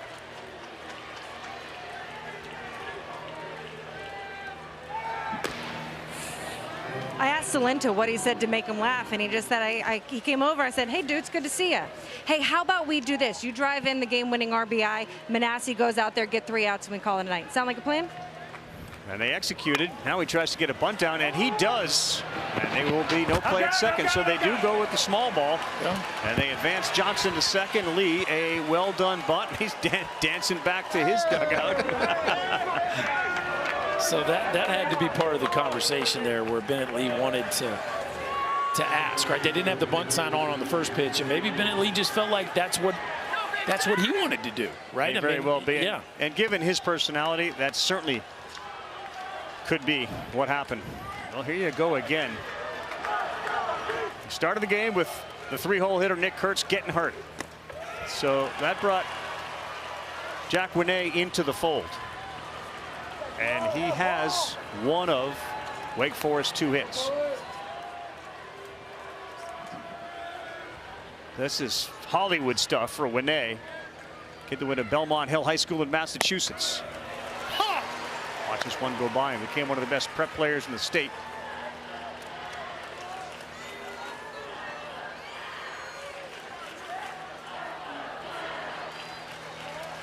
Pearson deep in left field, and Winney holds up. They'll check it. How about that take right there? I mean, this young man's seeing the baseball tonight. No deer in headlights from Mr. Winney. Wake Forest is 4 for 25. Runners in scoring position at the World Series. 2-1. That wasn't a very aggressive swing. I got a little fooled there. Skeens is not afraid to back up that breaking ball. Matter of fact, he has an 80% whiff rate on the season when he goes back to back. Say that again, please. 80. Yeah. So that was actually a win by Mr. Winney right there. 2 balls, 2 strikes. Go ahead, run at second, and he swings at one. It gets away from the catcher, so he's going to be at first, and now at third base, and that is a huge play. Winney swung and missed at a slider in the dirt, but there was no chance for Milazzo to keep it in front of him. And yeah, he can't believe it. Wake Forest has runners at first and third.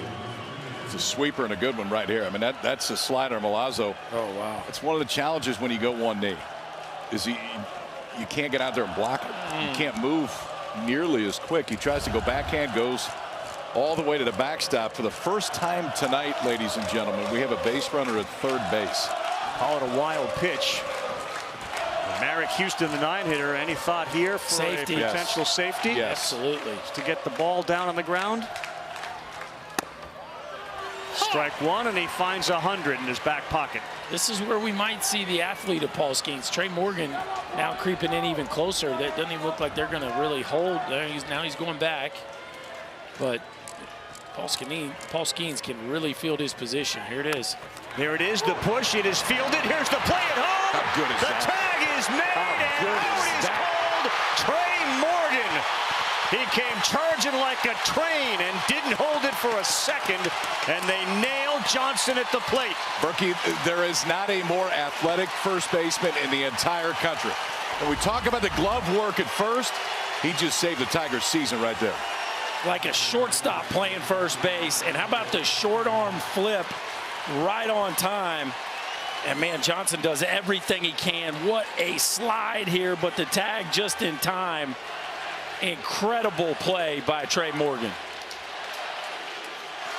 On what was a great bunt. Wake Forest is challenging the ruling of out at the plate. The previous play was under review. This one's not going to take very long, but I think if you're Tom Walter, you got to do it. Yeah. I mean, it's the first chance that anybody's had to score today, and you can't take them home with you, so you might as well use it. I think clearly he is going to be out on this, but man, that is such a good, and he short-armed it too.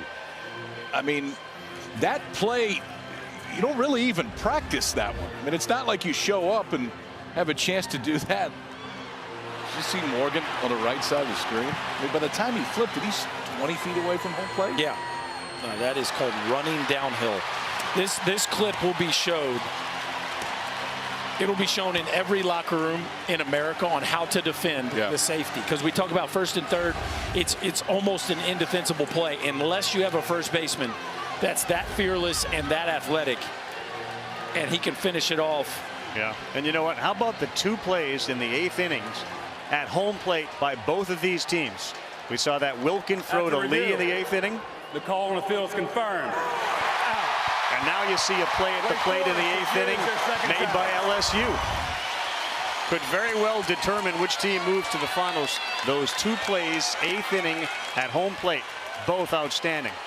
Be careful with the first pitch right here.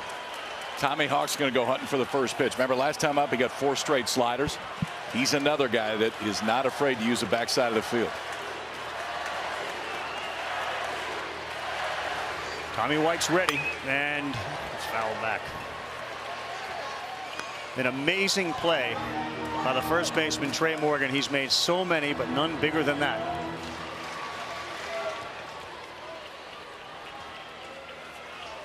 Jack Winay is at second base.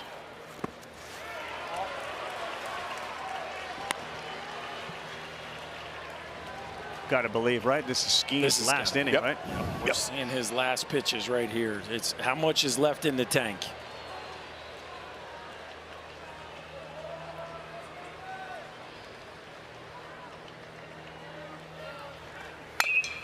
That one is into left. Will it stay up? Yes, it does. Pearson was positioned beautifully. Tip of the cap, standing ovation. Paul Skeens, perhaps for the final time, coming off a mound as a college pitcher.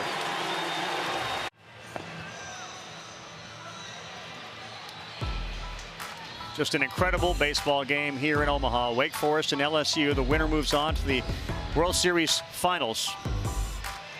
Check out your first baseman charging. And that's what it looks like to sell out, right? Like, I am coming downhill, and if it's bunted a little to my right or if it's over it doesn't matter. I'm taking away the bunt up the first baseline. But then you have to have the ability to transfer and make an accurate throw. And, Ravi, this is the one you referenced. What a pick by Bennett Lee to erase that run.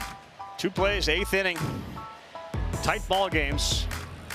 And been in the middle of everything. And now it's going to be a bullpen game. Cole Rowland is on the mound for Wake Forest. Lauder has not gone through a lineup 4 times, so they stick with the plan that has worked. And here are the numbers on this guy. 2-1, 208, 54 strikeouts, 13 walks. And they get a whole bunch of guys out there that can do it. 54 strikeouts in 30 in the third. Cole Rowland the other day retired all 3 that he faced, didn't throw a fastball. You're going to see a little bit of everything. It's a breaking ball, a changeup, 2 different breaking balls, and he'll throw them all at any point. And a lot of folks, after seeing Cole Rowland for the first time on that national stage, and you'll see as you watch him, he is something to behold out there. He'll bounce the ball off the back of his hand.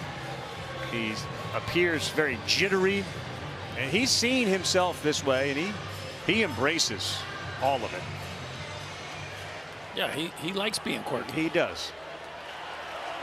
Pearson, who made that last out in left field with that nice catch, will lead things off. So it's 8-9-1 against Cole Rowland, the righty.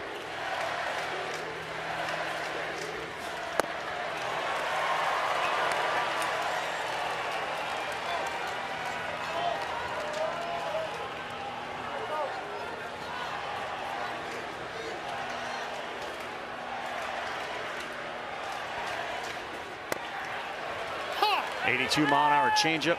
Rowland's curveball, a 133 average, and it's sub 100 on the changeup. That's how good he's been. That's why he doesn't throw fastballs. The other 2 are that good. Came out of Dartmouth with a degree, and now at Wake Forest getting a 2nd degree. This one on the ground foul down the first baseline. 18% fastballs on the season.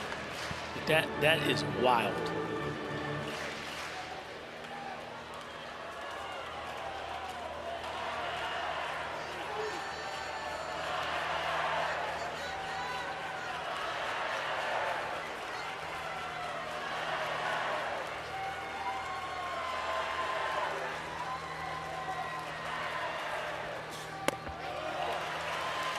What was interesting is I saw Jay Johnson go out and talk to home plate umpire between innings, right? He wanted to ask Travis Reiniger, like, can he do all that with a runner on base? Like, when has he actually said he was getting some clarification on some of these mannerisms if a runner were to reach? Because there is a lot going on there. Trying to make sure a runner doesn't get on base. Rowland's 2-2. Did it get Pearson? No, but it's now 3 balls and 2 strikes.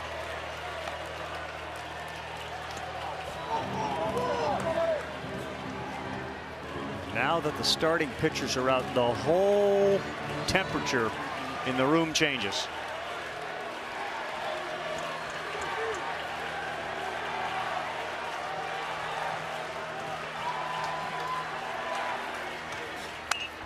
too. It's almost like it's got kind of knuckleball action. It kind of moves all over the place. Got the change there? Yeah, he's still throwing fastball. Yeah.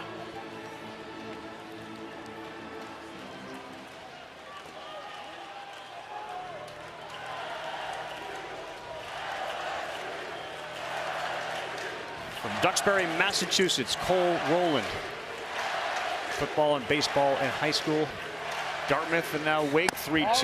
No, he missed in, and there's a base runner for the Tigers in the bottom of the 8th. A walk to the number 8 hitter.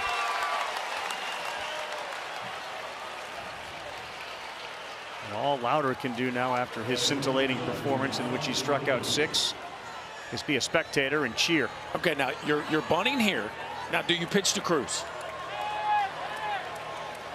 No. Right, you're bunting here. No. You walk Cruz. Try to get the next. But two. then you got, you got to deal with Tommy White. And but no, ribbies. I'm not going to take. I don't see why you take the chance to try to get them both out. Milazzo will try to get it down, and not there.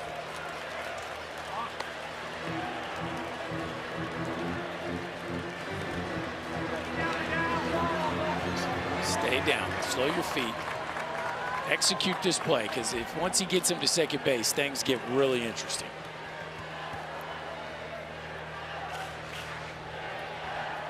Wilkin is in at third base.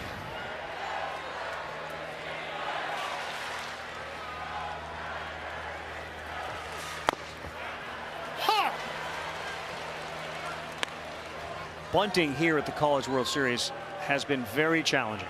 We have seen a number of attempted bunts popped up into the gloves of the third or first baseman. A lot. It has not been a bunting clinic. Has not. It has not. And you go back to that incredible play that we saw from Trey Morgan. Was there anything you could do differently? Just softer as a bunter, right? But the guy's throwing 100, right? So it's like the only thing you could have done was topped it a little bit more or caught it a little more off the end, where it just takes another hop before it got to Morgan. But you feel like you did your job, though, right? Yeah, you gave it yourself a chance. The guy had to make a great play. He had to make a great play. Milazzo's got 6 sacks bunts. He leads LSU. Pearson's off first. There's nobody out. We're in the bottom of the 8th inning of a 0-0 game, and that's outside. And if you're Wilkin, like Milazzo's bunting, there's really no reason to not just be down his throat. And if you're Milazzo, you got to get this ball to first base, because if he bunted hard at Wilkin, he could throw him out at second. He got it down, and Rowland has it. Slipped for a second, then threw a fastball over to first. So they now have the runner in scoring position as Milazzo, his 7th sacrifice bunt of the year. Now what do we do? Here we go. I wouldn't even mess with it. Nope. Just tell him to drop his bat. He's not going to be needed. You can't go home with Dylan Cruz beating you, right? You just can't. Well, Corey Mascara's going to. No, that's not. That's Tom Walter going out. We got pitch change. Looks like Michael Massey's going to come out of that pen.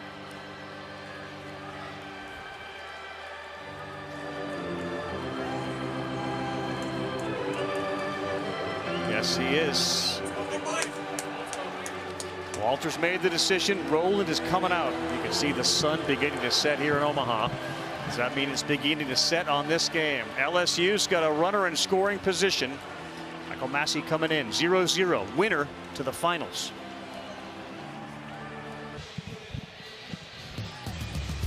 The NCAA Men's College World Series is presented by Capital One. What's in your wallet? And as we have said, the wallet on that guy and that guy are about to expand dramatically once we get to the Major League Draft. Here's another guy who's going to have some more money in his pocket, Dylan Cruz. So it's interesting. You bring in a guy that is known for striking guys out. You got first base open. Is this to pitch to him? Well, I don't think you're going to bring a guy in. Well, I guess you didn't have to throw 4 balls in. You just hold 4 fingers in. Yeah, anybody could have done that. So I think he's pitching to him, no? It would appear, at least so far, that surprises me. I don't really want to face Cruz or Tommy White, but I definitely don't want to face them both. Like, you have to face at least one of them. Massey has the second highest strikeout percentage in Division I baseball this year. 47% of the hitters he's faced. And the fastball, average fastball whiff rate is 18%. He's getting 42% whiff rate on his heater and 50 on the slider. So, like, obviously, if you're striking out that many dudes, you got some special stuff. Yeah. The question is, do you even want to take the chance here with one of the most decorated players in college baseball history? Right. And a guy who is in that rare category of having struck out 44 times and walked 68. We got a wardrobe malfunction here behind the plate.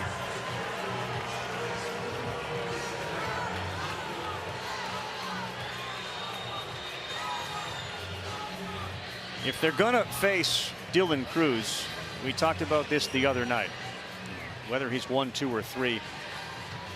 But they did eye tests on Dylan Cruz, and they found out that both of his eyes are equally dominant, which in the end allows him to see the ball a little longer than the average hitter.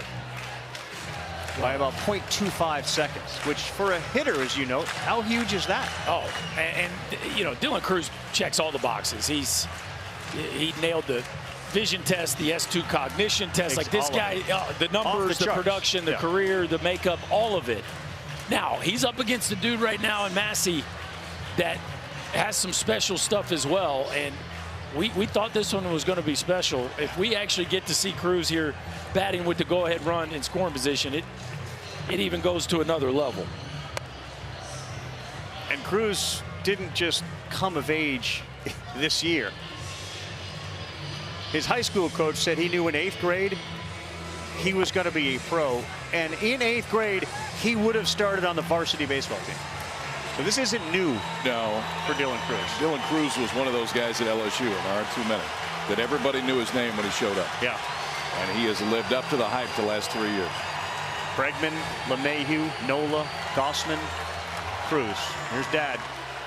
And it looks like Michael Massey is going to throw to him with Josh Pearson at second base to go ahead run.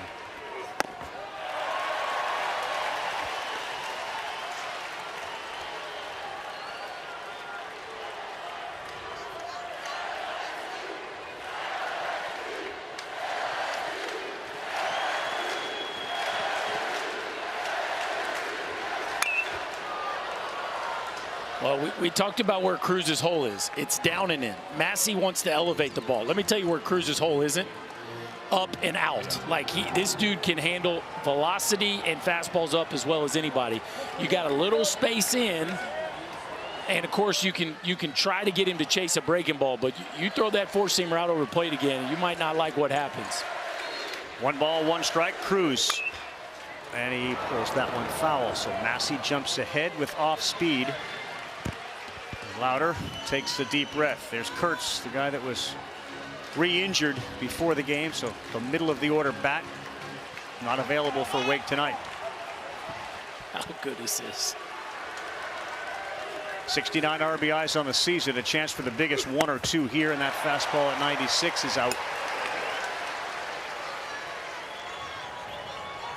Back to the breaking ball here, right, KP? Yeah, you would think so, and I don't know if I'd be too worried about throwing it for a strike any of these next 2 times. If he goes after it, great. If not, we'll take our chances with Tommy White.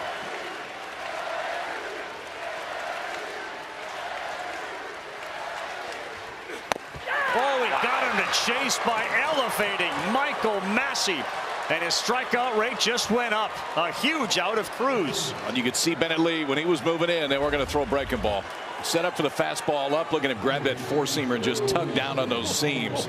Trying to run it just up and out of the zone, and he strikes out one of the best hitters in the country in a giant spot. And now it looks like with 2 outs, they will walk Tommy White intentionally. So with first base open, they effectively struck out Cruz and took the bat out of White's hands.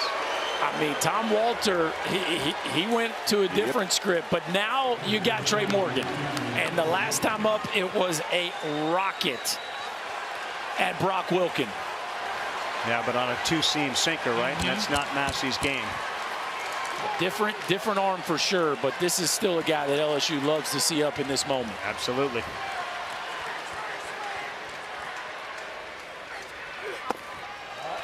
That's a decent block by Bennett Lee. He basically smothered that ball with 2 down.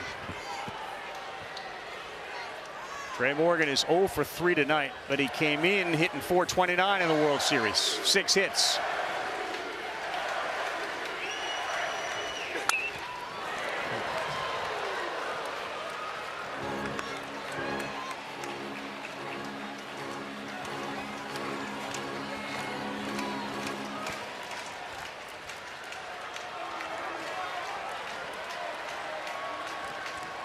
The 6'5" sophomore delivers the 1-1, and it's now 1 ball and 2 strikes.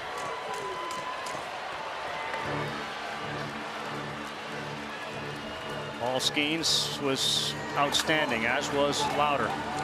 Between them, 14 strikeouts, no runs, and only 5 hits.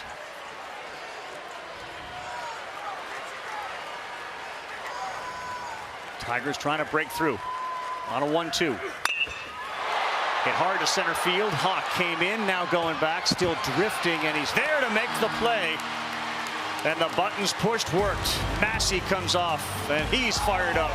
Rolling there to greet him. Louder and the rest of the Demon Deeks.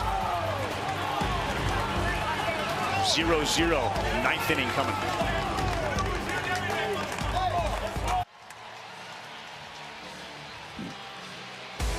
We are back. The NCAA Men's College World Series presented by Capital One. An absolutely outstanding display of pitching, and the bullpen of Wake Forest, always the strength this season. Look at the numbers that we're putting up here. 3rd scoreless game through 8 innings in Men's College World's history since we moved to ballpark downtown. And who is that getting the bat and maybe taking some swings? That is Nick Kurtz. He was in the starting lineup as a 3-hitter, very gingerly, but rib injury that he originally sustained against Alabama, he re-aggravated. Not sure there was anything that came from that because he's still sitting there, but a reliever's on. It's Thatcher Hurd.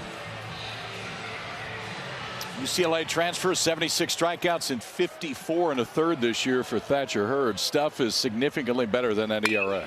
Costello, yes sir. Dugas, nice play over there at second base for a guy that's got some limited range. He went over and made sure the leadoff man was retired. Man, that is a big time play there by Gavin Dugas. Playing him straight up, right? No shift here. Dugas gets a great crossover step and finishes it off. A huge first out. Yeah, and a huge, huge batter coming up now in Brock Wilken. This is a one-man wrecking crew. See the numbers, 31 home runs on the season. Talk about Hurd. He wanted to be a catcher at the University of Arizona. That was his dream. And he went there during a camp one summer with his buddy, Tommy Splain, Arizona catcher. He said, I couldn't hit and I got beat out. But Jay Johnson was the coach. He saw it, and he saw the arm and said, that guy is going to be a pitcher. Because of things like that, 96 with some run. You know, and for all the attention Wake Forest bullpen gets, how about LSU's? Yeah. 11 consecutive scoreless innings. 1-1. 2-1. Yeah, coming in, what was seen as a potential weakness for LSU was, okay, what do you do after Skeens? But yet they've gone through this College World Series and had the best ERA. Their bullpen has been phenomenal.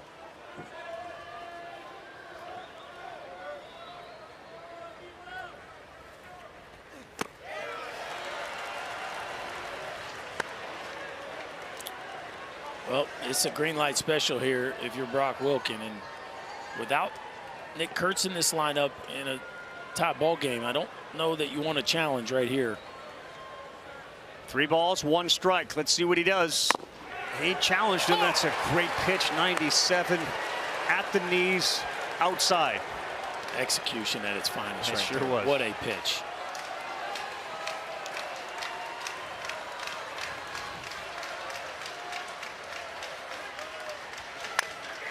And this one into right, and it stays up long enough for Jobert, and they're at 2 down. Hit well by Wilken, but 2 down in the 9th. This one may go on a while, fellas, with the arms coming out of these pens, and especially the success they both had. LSU's confidence in its bullpen is off the elevator. It is just huge. You see them walking through the halls at that Hilton Hotel, and they are puffed out a little bit, and they should be. Here's Pierce Bennett.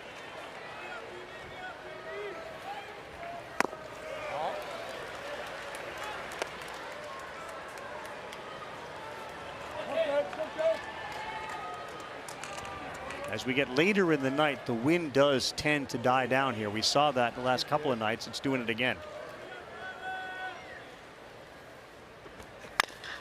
And Bennett to second. Thatcher Hurd does his job. We're going to the bottom of the ninth inning. Tigers with a chance to walk it off.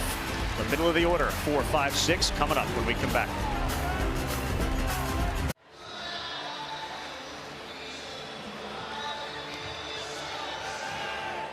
Wake Forest LSU, let's pan right.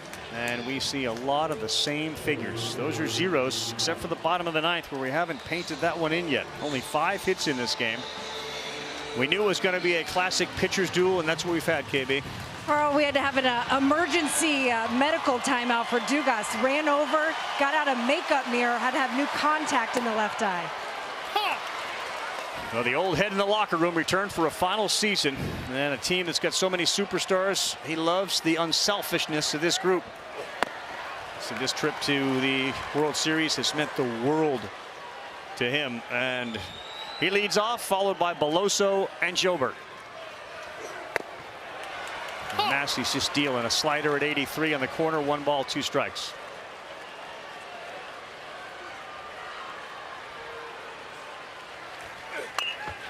Late on that fastball at 94. He's reached twice.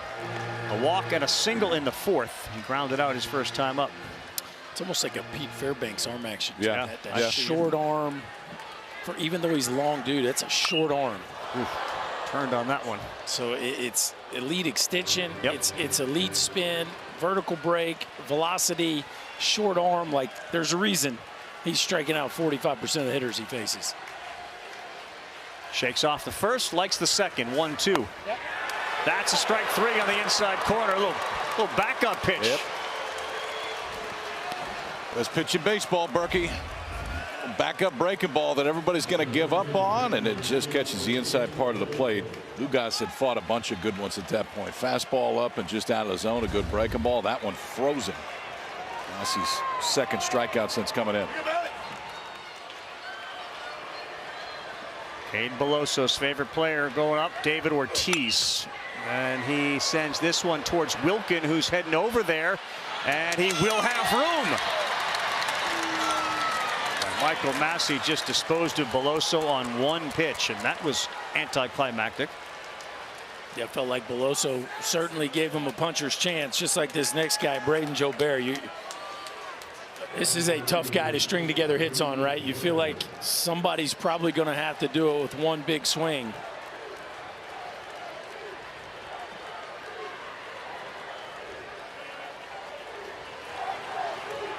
Oh for 3 tonight. There were signs late that he was getting hot, and his teammates know when this guy gets hot, you can't get it by him. Ball 1. Massey, 6 home runs allowed on the year, so he has been touched up a few times. 1-0 to Jobert. Ouch, that got right through. Did that ball actually, did Reininger catch that ball somehow? It never hit the ground, did it? Oh. Yeah, Lee was trying to frame it right there in the webbing of the glove and just kind of whiffed it. And at least looking to see if he's got a hole in his glove. Oh my gosh.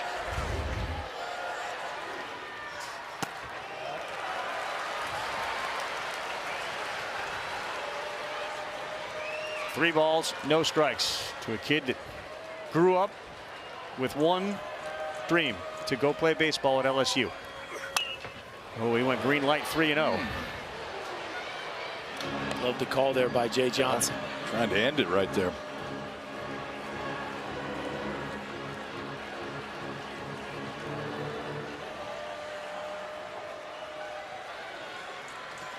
Again, 3-1. Challenged him, and Massey blew it by him. 3-2.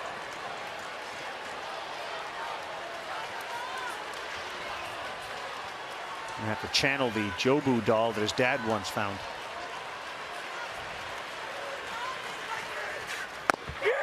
Look at Massey. Listen to Massey come off the mound. The bullpens continue to dominate. It's been all arms in Omaha tonight. Danny Corona, half dozen homers in the NCAA tournament. He will lead off as we head to extras.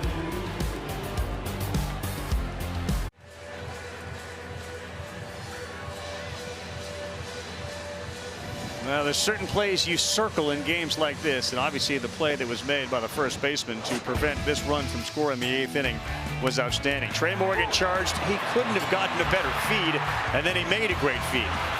It had to be a perfect transfer too, Berg. If he takes another step, you got no chance.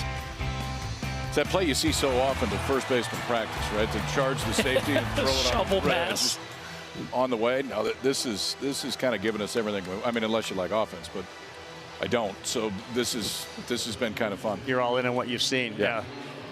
Strikeouts are nearing 20 for the game, and you're into bullpens where LSU would figure not to be on the same level as Wake until we kind of got here. And then they've matched them pitch for pitch, arm for arm. Well, they got a guy in the game right now, and Thatcher Hurd, that can give them length. So, you know, this is a guy that they've been using down the stretch as a starter. Inside to Corona.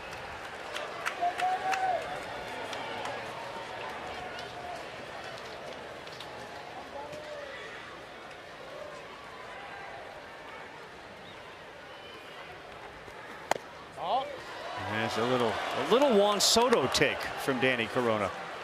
Getting your hips? Yeah, kind of come out to the pitcher, keep an eye on it. His dad has been involved with the Yankees and youth baseball in New York City. Grew up in Brooklyn. 2-0. Oof. Took a big rip at it. 2-1. He missed it. Wake not afraid to go to Northeast to get some dudes now. See that. They got Vanderbilt, Wake, Virginia, all programs that love recruiting that part of the country. 2-1 left field. That sends Pearson back. He's still drifting back. And he makes the catch just in front of the wall as that wind begins to not really blow hard, but it's definitely shifted from right to left, and this one got the anxiety meter up a little bit. Ball stayed in the air a while, KP. He just kept running. I didn't think he was going to run that far to make that play. I don't know if Thatcher Hurd did either, but just enough room for Pearson to make the first out. Next up, Justin Johnson. Slider, called strike one. Johnson didn't like it. Fifth time we've gone to extra innings scoreless. You got to go back to 1985, so it's been a while. Arkansas beat South Carolina. That one took 14 innings. The winner of this one will face the Florida Gators. Game one of the College World Series Finals. That's the best 2 out of 3. Johnson's got a double tonight.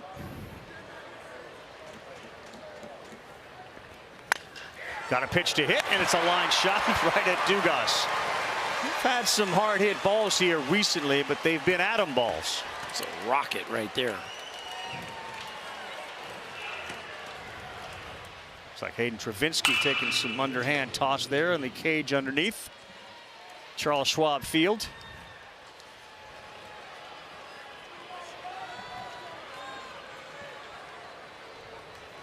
Two down. Bennett Lee. Hurd delivers. I mean, let's not forget, these are two of the best offenses in the country. Two of the best home run hitting teams in the country. This is not just a ballpark thing. This is two pitching staffs that are just putting on a show. LSU came in 136 homers. Wake Forest 130 on the season. By comparison, Wake Forest had given up 62. So they hit 130 and gave up only 62. The 1-1. It's just a great pitch. 96. Everybody's coming in like a major league game, throwing 96 and painting.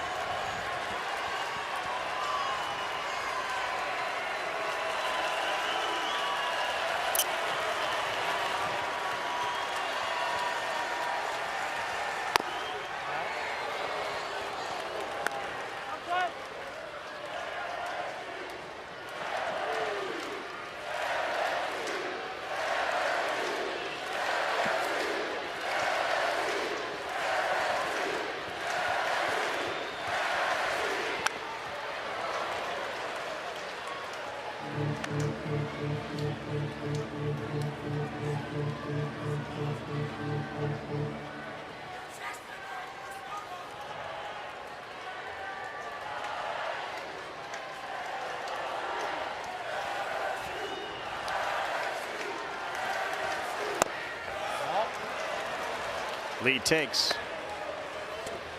Good take right there, especially after the breaking ball from Hurd. That's one that ties up a lot of hitters.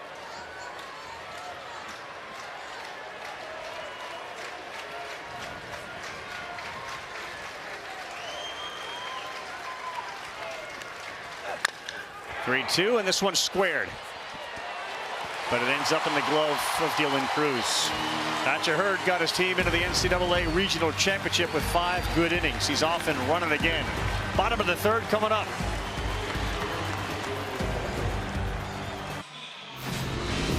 As much as we may be enjoying this game here and at home, I'm not sure anybody's enjoying it more than the Gators, who have run through this thing 3-0. They've won them all closely. 1-run wins. Heyman and Rivera have been outstanding, and we know there's a lot more to this lineup. And their pitching is lined up. Kevin O'Sullivan and the Gators, 4th time that they are in the finals. They did win it all 2017. 7-3-7 starting on Saturday, 7 p.m. Eastern time, 3 o'clock on Sunday, and Monday back at 7 if necessary. All on ESPN. The bottom third of the order is coming up here, and you wonder if Travinski or someone else is going to come off that bench. It's scheduled to be Thompson, Pearson, and Milazzo. If they get somebody on, you may see Travinski hit for Milazzo. I would think that's the only one he's going to hit for.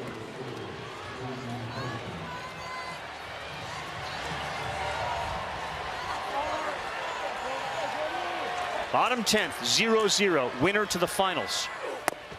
And the fastball, he's been living up there at 94, and LSU hasn't been able to get an answer. Just got to force that thing down, because if he's throwing it there, you're not going to hit it.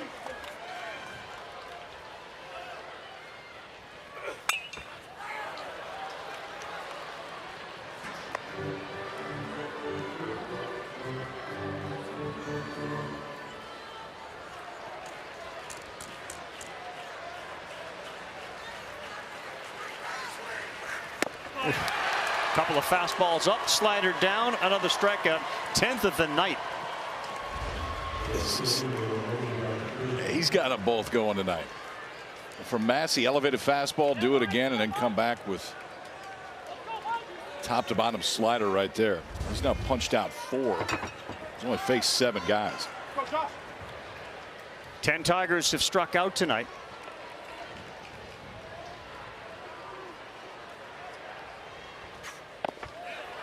Strike one to Josh Pearson.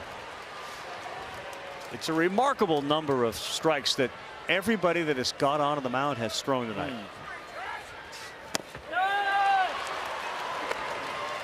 Power stuff and elite command from both sides. From everybody. Massey talking to himself. He's ready. 0-2. Pearson saves himself as he swings at one that was just about in the glove of Lee.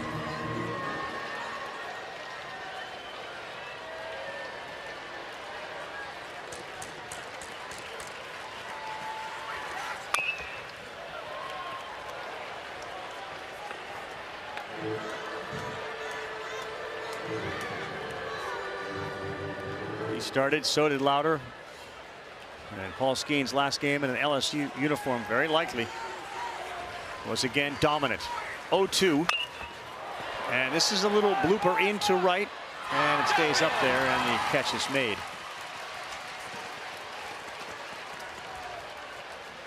Chris Bennett's had some action out there, and that's 2 down.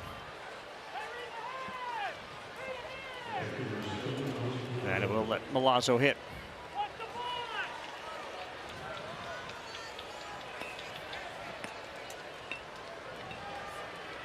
You're right about Hurd. I mean, you look at that LSU bullpen, they're just sitting out there. There's nothing going on. It's Thatcher Hurd's. 93 away. Milazzo strike 1.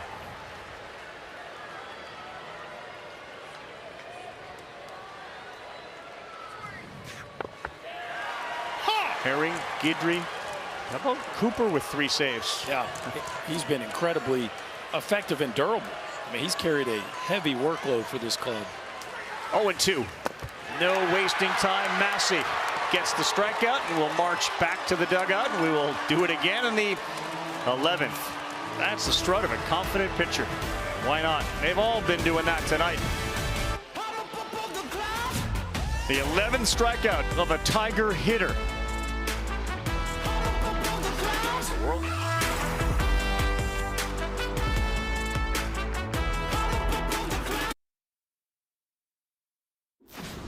Driving down a country road, taking in a countryside, sitting on some country gold. No, it ain't too hard, it's the simple things. Clean air to breathe, no, it don't take much to have everything. Yeah, the way I see, well, ain't we living the dream? Batteries draining everywhere. We got plugs out, we're charging things up. We have moved here to a gorgeous night in Omaha. And people still out there looking back and seeing this field's lit up. Hurd. Slider in there for a strike. Jack Winne.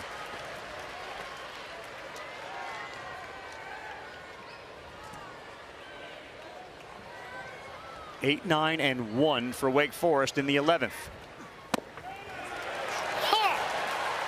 I mean, just come out there and bend a couple hammer breaking balls in the zone to start the inning. 60% whiff rate on that pitch. That thing is gnarly.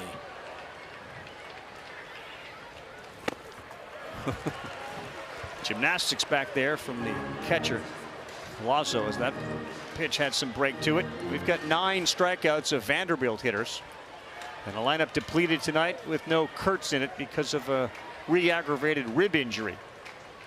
So Winne finds out 20 minutes before the game he's going to be in the lineup, and wouldn't you know it, his first at bat he delivered a hit. Also made a good play in the field on a high hopper.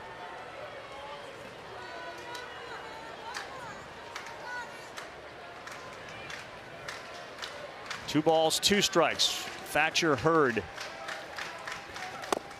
Swing and a miss. He went 95 away and he chased it.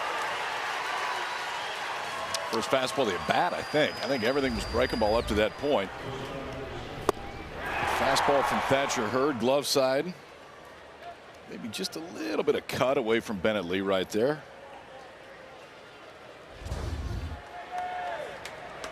Paul Skeens, 8 innings, 2 hits, 9 Ks, and here's Hurd working his 3rd inning of work. And that's in there for a strike.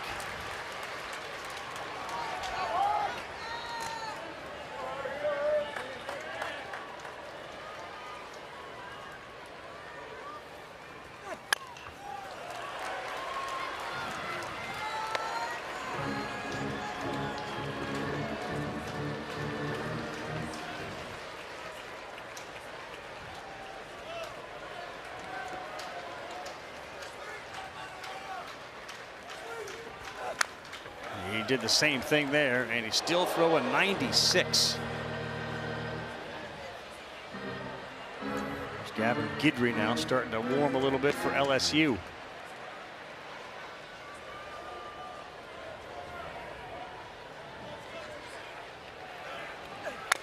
Up in the zone, up in the air.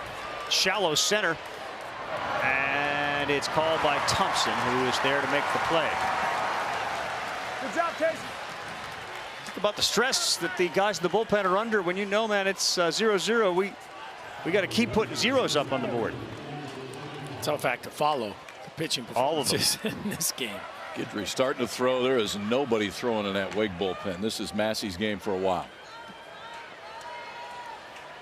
Here's Hawk, which means Tommy White down there at 3rd is ready in case he gets a line shot at him, and he's caught those. He had one last night against Hawk.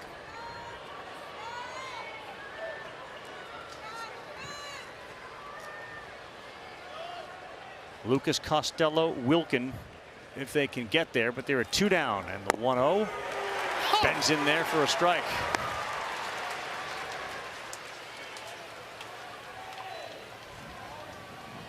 Massey is wearing out the dugout as he continues to pace. Oof, that is great. Starts at the shoulders and just breaks down to the letters.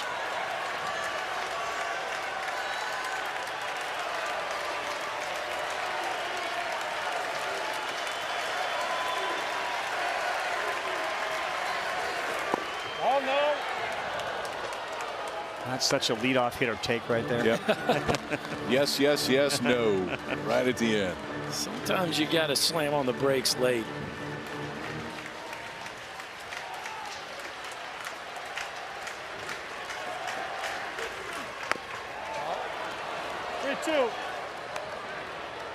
Wake's last hit was a double from Justin Johnson in the 5th inning.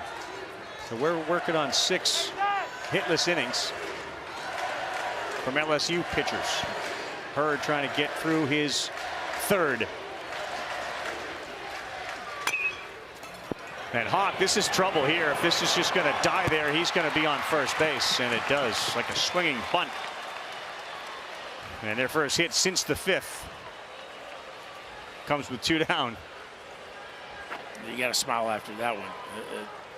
Emergency hack chop up the third base line. Trey Morgan giving him some grief on that. But man, at this point, Wake Forest offense will take anything. Yep. Tommy Hawk on the year, 13 of 14 in stolen bases. Milazzo has thrown out 4 of 19 on the year trying to steal. And the 13 is about 80% of their steals. They just do not run. He dives back. 5'8", Tommy Hawk now at first base.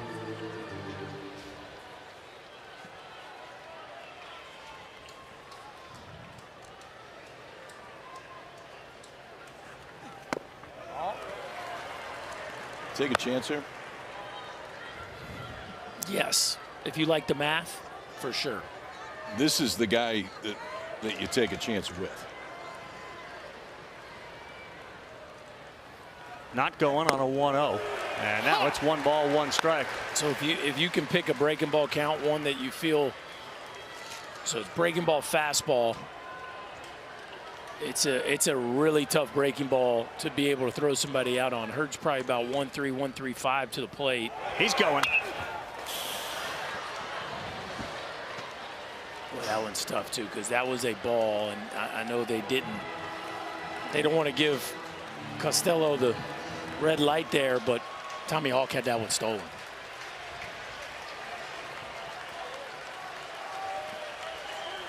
Costello, Wilkin, Bennett, Corona.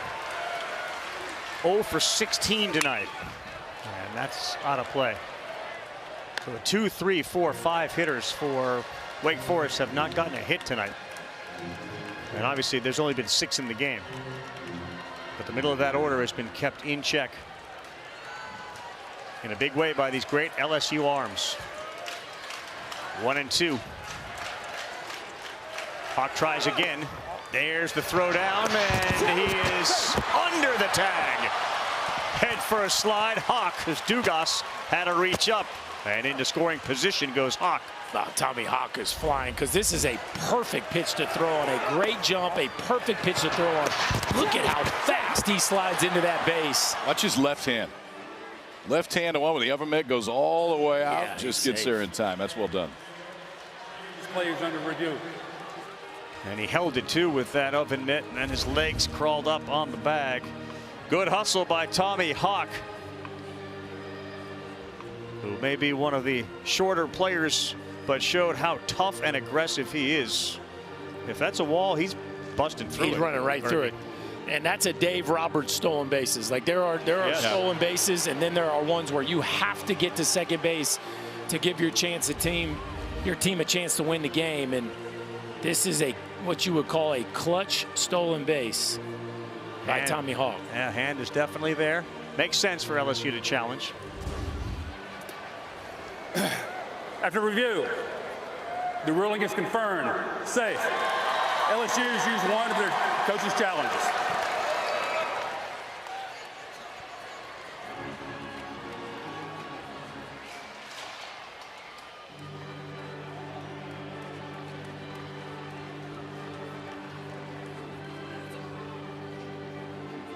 Well, that's going to lead Jay Johnson to have a conversation with Hurd. Everybody's a little more careful on their number of visits these days. Sully coached them up. Way to go, Sully. Did you see Sully's T-shirt? Oh, yeah. Beautiful. Oh, yeah. Yes, I can count to 6, and that wasn't it. Yeah. He definitely owning it. You know when it's easy to own it? when you win. Yeah. When you're in the finals and you haven't lost.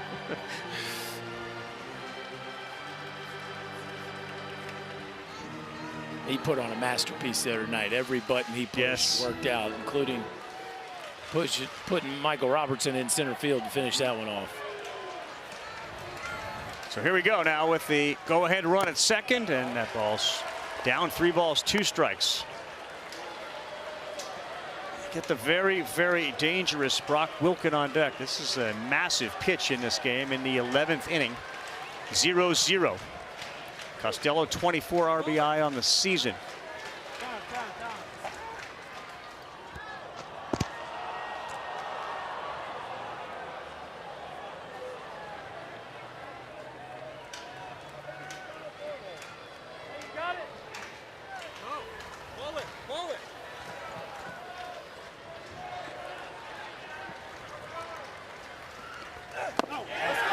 Ball 4, and that should bring Wilken up with 2 on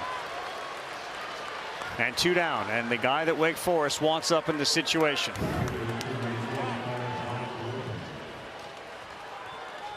Well, we started the ball game highlighting 2 hitters. Dylan Cruz had a chance earlier in the ball game. Massey won that battle. Now Wilken, the ACC's all-time leader in homers, gets his chance. What we got here? I think there was it seemed like that the communication from the bench to both the catcher and pitcher were an issue last pitch thrown. And I thought you heard Hurd say, call it, call it.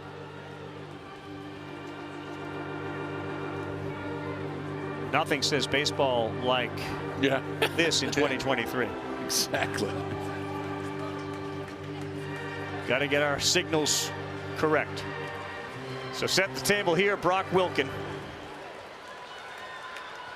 71 career homers, first all-time ACC, and 1 more will get him the single season mark. He's just trying to make contact and get the runner in. Slider misses. Pierce Bennett on deck, although Kurtz was fumbling around with a bat in that dugout. Tommy Hawk is at second. He'd be the go-ahead run.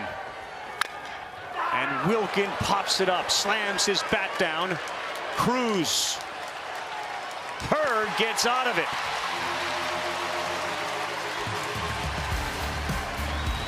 He made the catch, and he will lead off the inning. LSU 1-2-3. Bottom 11, 0-0.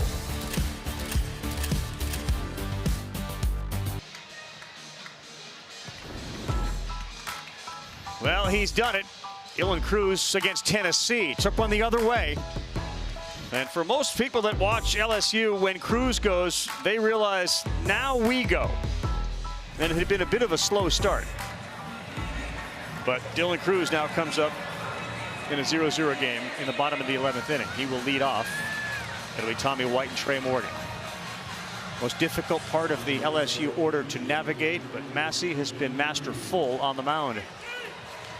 1 full time through the order for Massey. So far, he's punched out 5. His season long in innings is 4. He has not thrown over 30 pitches in an outing in a month. So he's at 33 now. He's stretched out a little farther than he's been used to. Starts Cruz off with the slider. You guys are looking at who may be the #1 pick in the draft coming up at the plate. 0-1.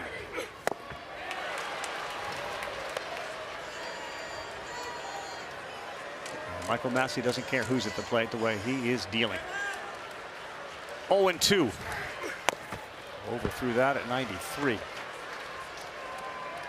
It doesn't play like 93. No, it didn't. That hitter gets there.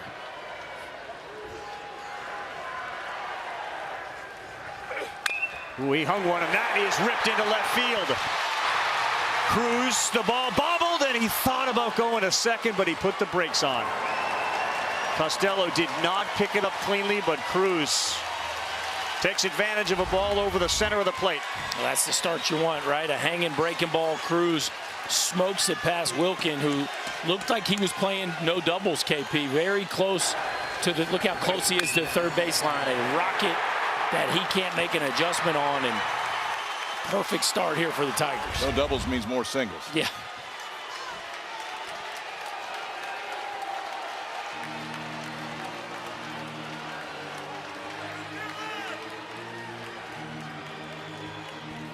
Tom Walter in his 14th season, maybe looking to go to his closer, Camden Manassi.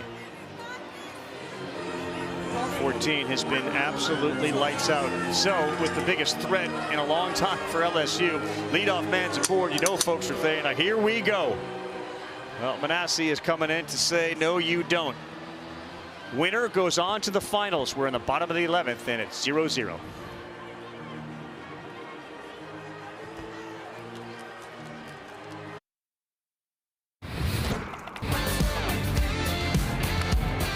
The push, it is fielded. Here's the play at home. Tag is made, and out is called. He came charging like a train and didn't hold it for a second, and they nailed Johnson at the plate. Play of the game made right there. Trey Morgan, 8th inning, and everybody's hugging right now. Massey out 2 2/3, just 1 hit, 5 Ks. Only a sophomore, and you can see the futures of both of these programs. As close as we are to getting to a final and maybe winning a championship, locked, loaded, and ready for the future. Now, this is one that may not be there next year because Cam Manassi is going to hear his name called in the draft. 46 strikeouts, 32 and third this year. It's a mid to upper 90s fastball and a slider. That's it. Essentially a 2-pitch guy, but it's a fastball that plays most. You can run on it. You'll see it up at the top of the zone, but he is one of the best closers in the country. Well, he's facing one of the best hitters in the country. It's what you get when you get to Omaha. And these 8 teams now down to their last 3. Florida waits the winner here. Tommy White with good speed at first base. 98 runs batted in. Last time he was intentionally walked. We're not going to do that here. And the story of Manassi and Bennett Lee, best friends since high school. They played travel ball together. It was Lee when at Tulane he called Manassi and said, you know, we got some changes going on here. Do you guys need a catcher? Manassi said, you know what, we do. Told Walter, lo and behold, here they are as the Battery in Omaha. In a massive spot with a tremendous amount of trust between them.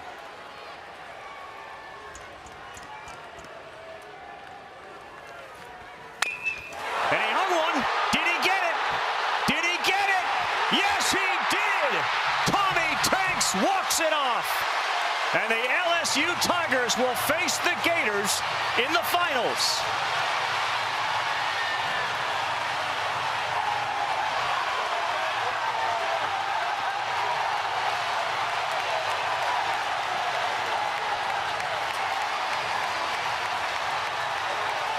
A no-doubter, RBIs number 99 and 100 on the season.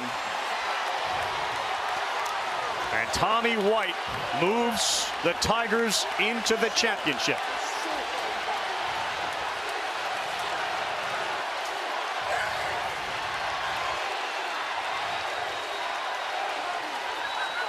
Doesn't get much better than that, boys. No, it doesn't. The stars were absolutely the stars in this one. And Cruz and White delivered in the biggest of moments. Tommy Tanks sitting on a first pitch breaking ball. Cam Manassi comes in out of the bullpen, tries to land a first pitch, and Tommy White gets the head out. A no-doubter. Enjoy that one, young man. That'll put you in the record books as the Tiger right there. What a baseball game. I mean, the starters were everything we wanted to see. The bullpens were outstanding, and Cam Manassi comes in and one pitch into it, a slider that's a little bit too far up. Tommy White's now driven in 100 this year. Runs. 99 and 100 right there. Tommy White walks him off, and LSU and Florida will play for the national championship. 23rd home run of the season for Tommy White.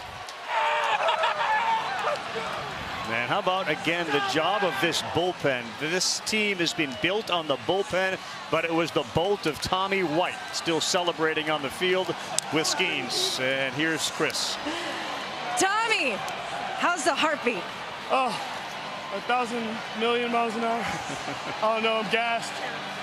Yeah. What were you looking for in that AB off Manassi? Fastball. I didn't get a fastball. I was so amped up that I just threw my hands at it.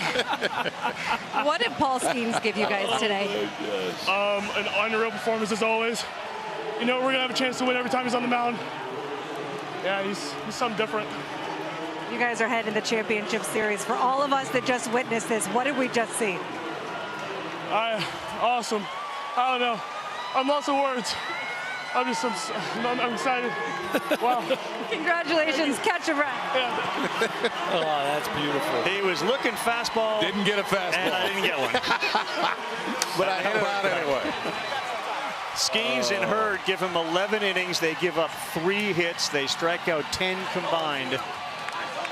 And LSU had 5 hits in the game, and that 5th one was the loudest one. The 7th time that the finals will feature 2 teams from the same conference, and it's the 5th time it'll be an all SEC final. Florida and LSU did play in 2017. It's very rare that it lives up to it, and tonight surpassed it. Yeah.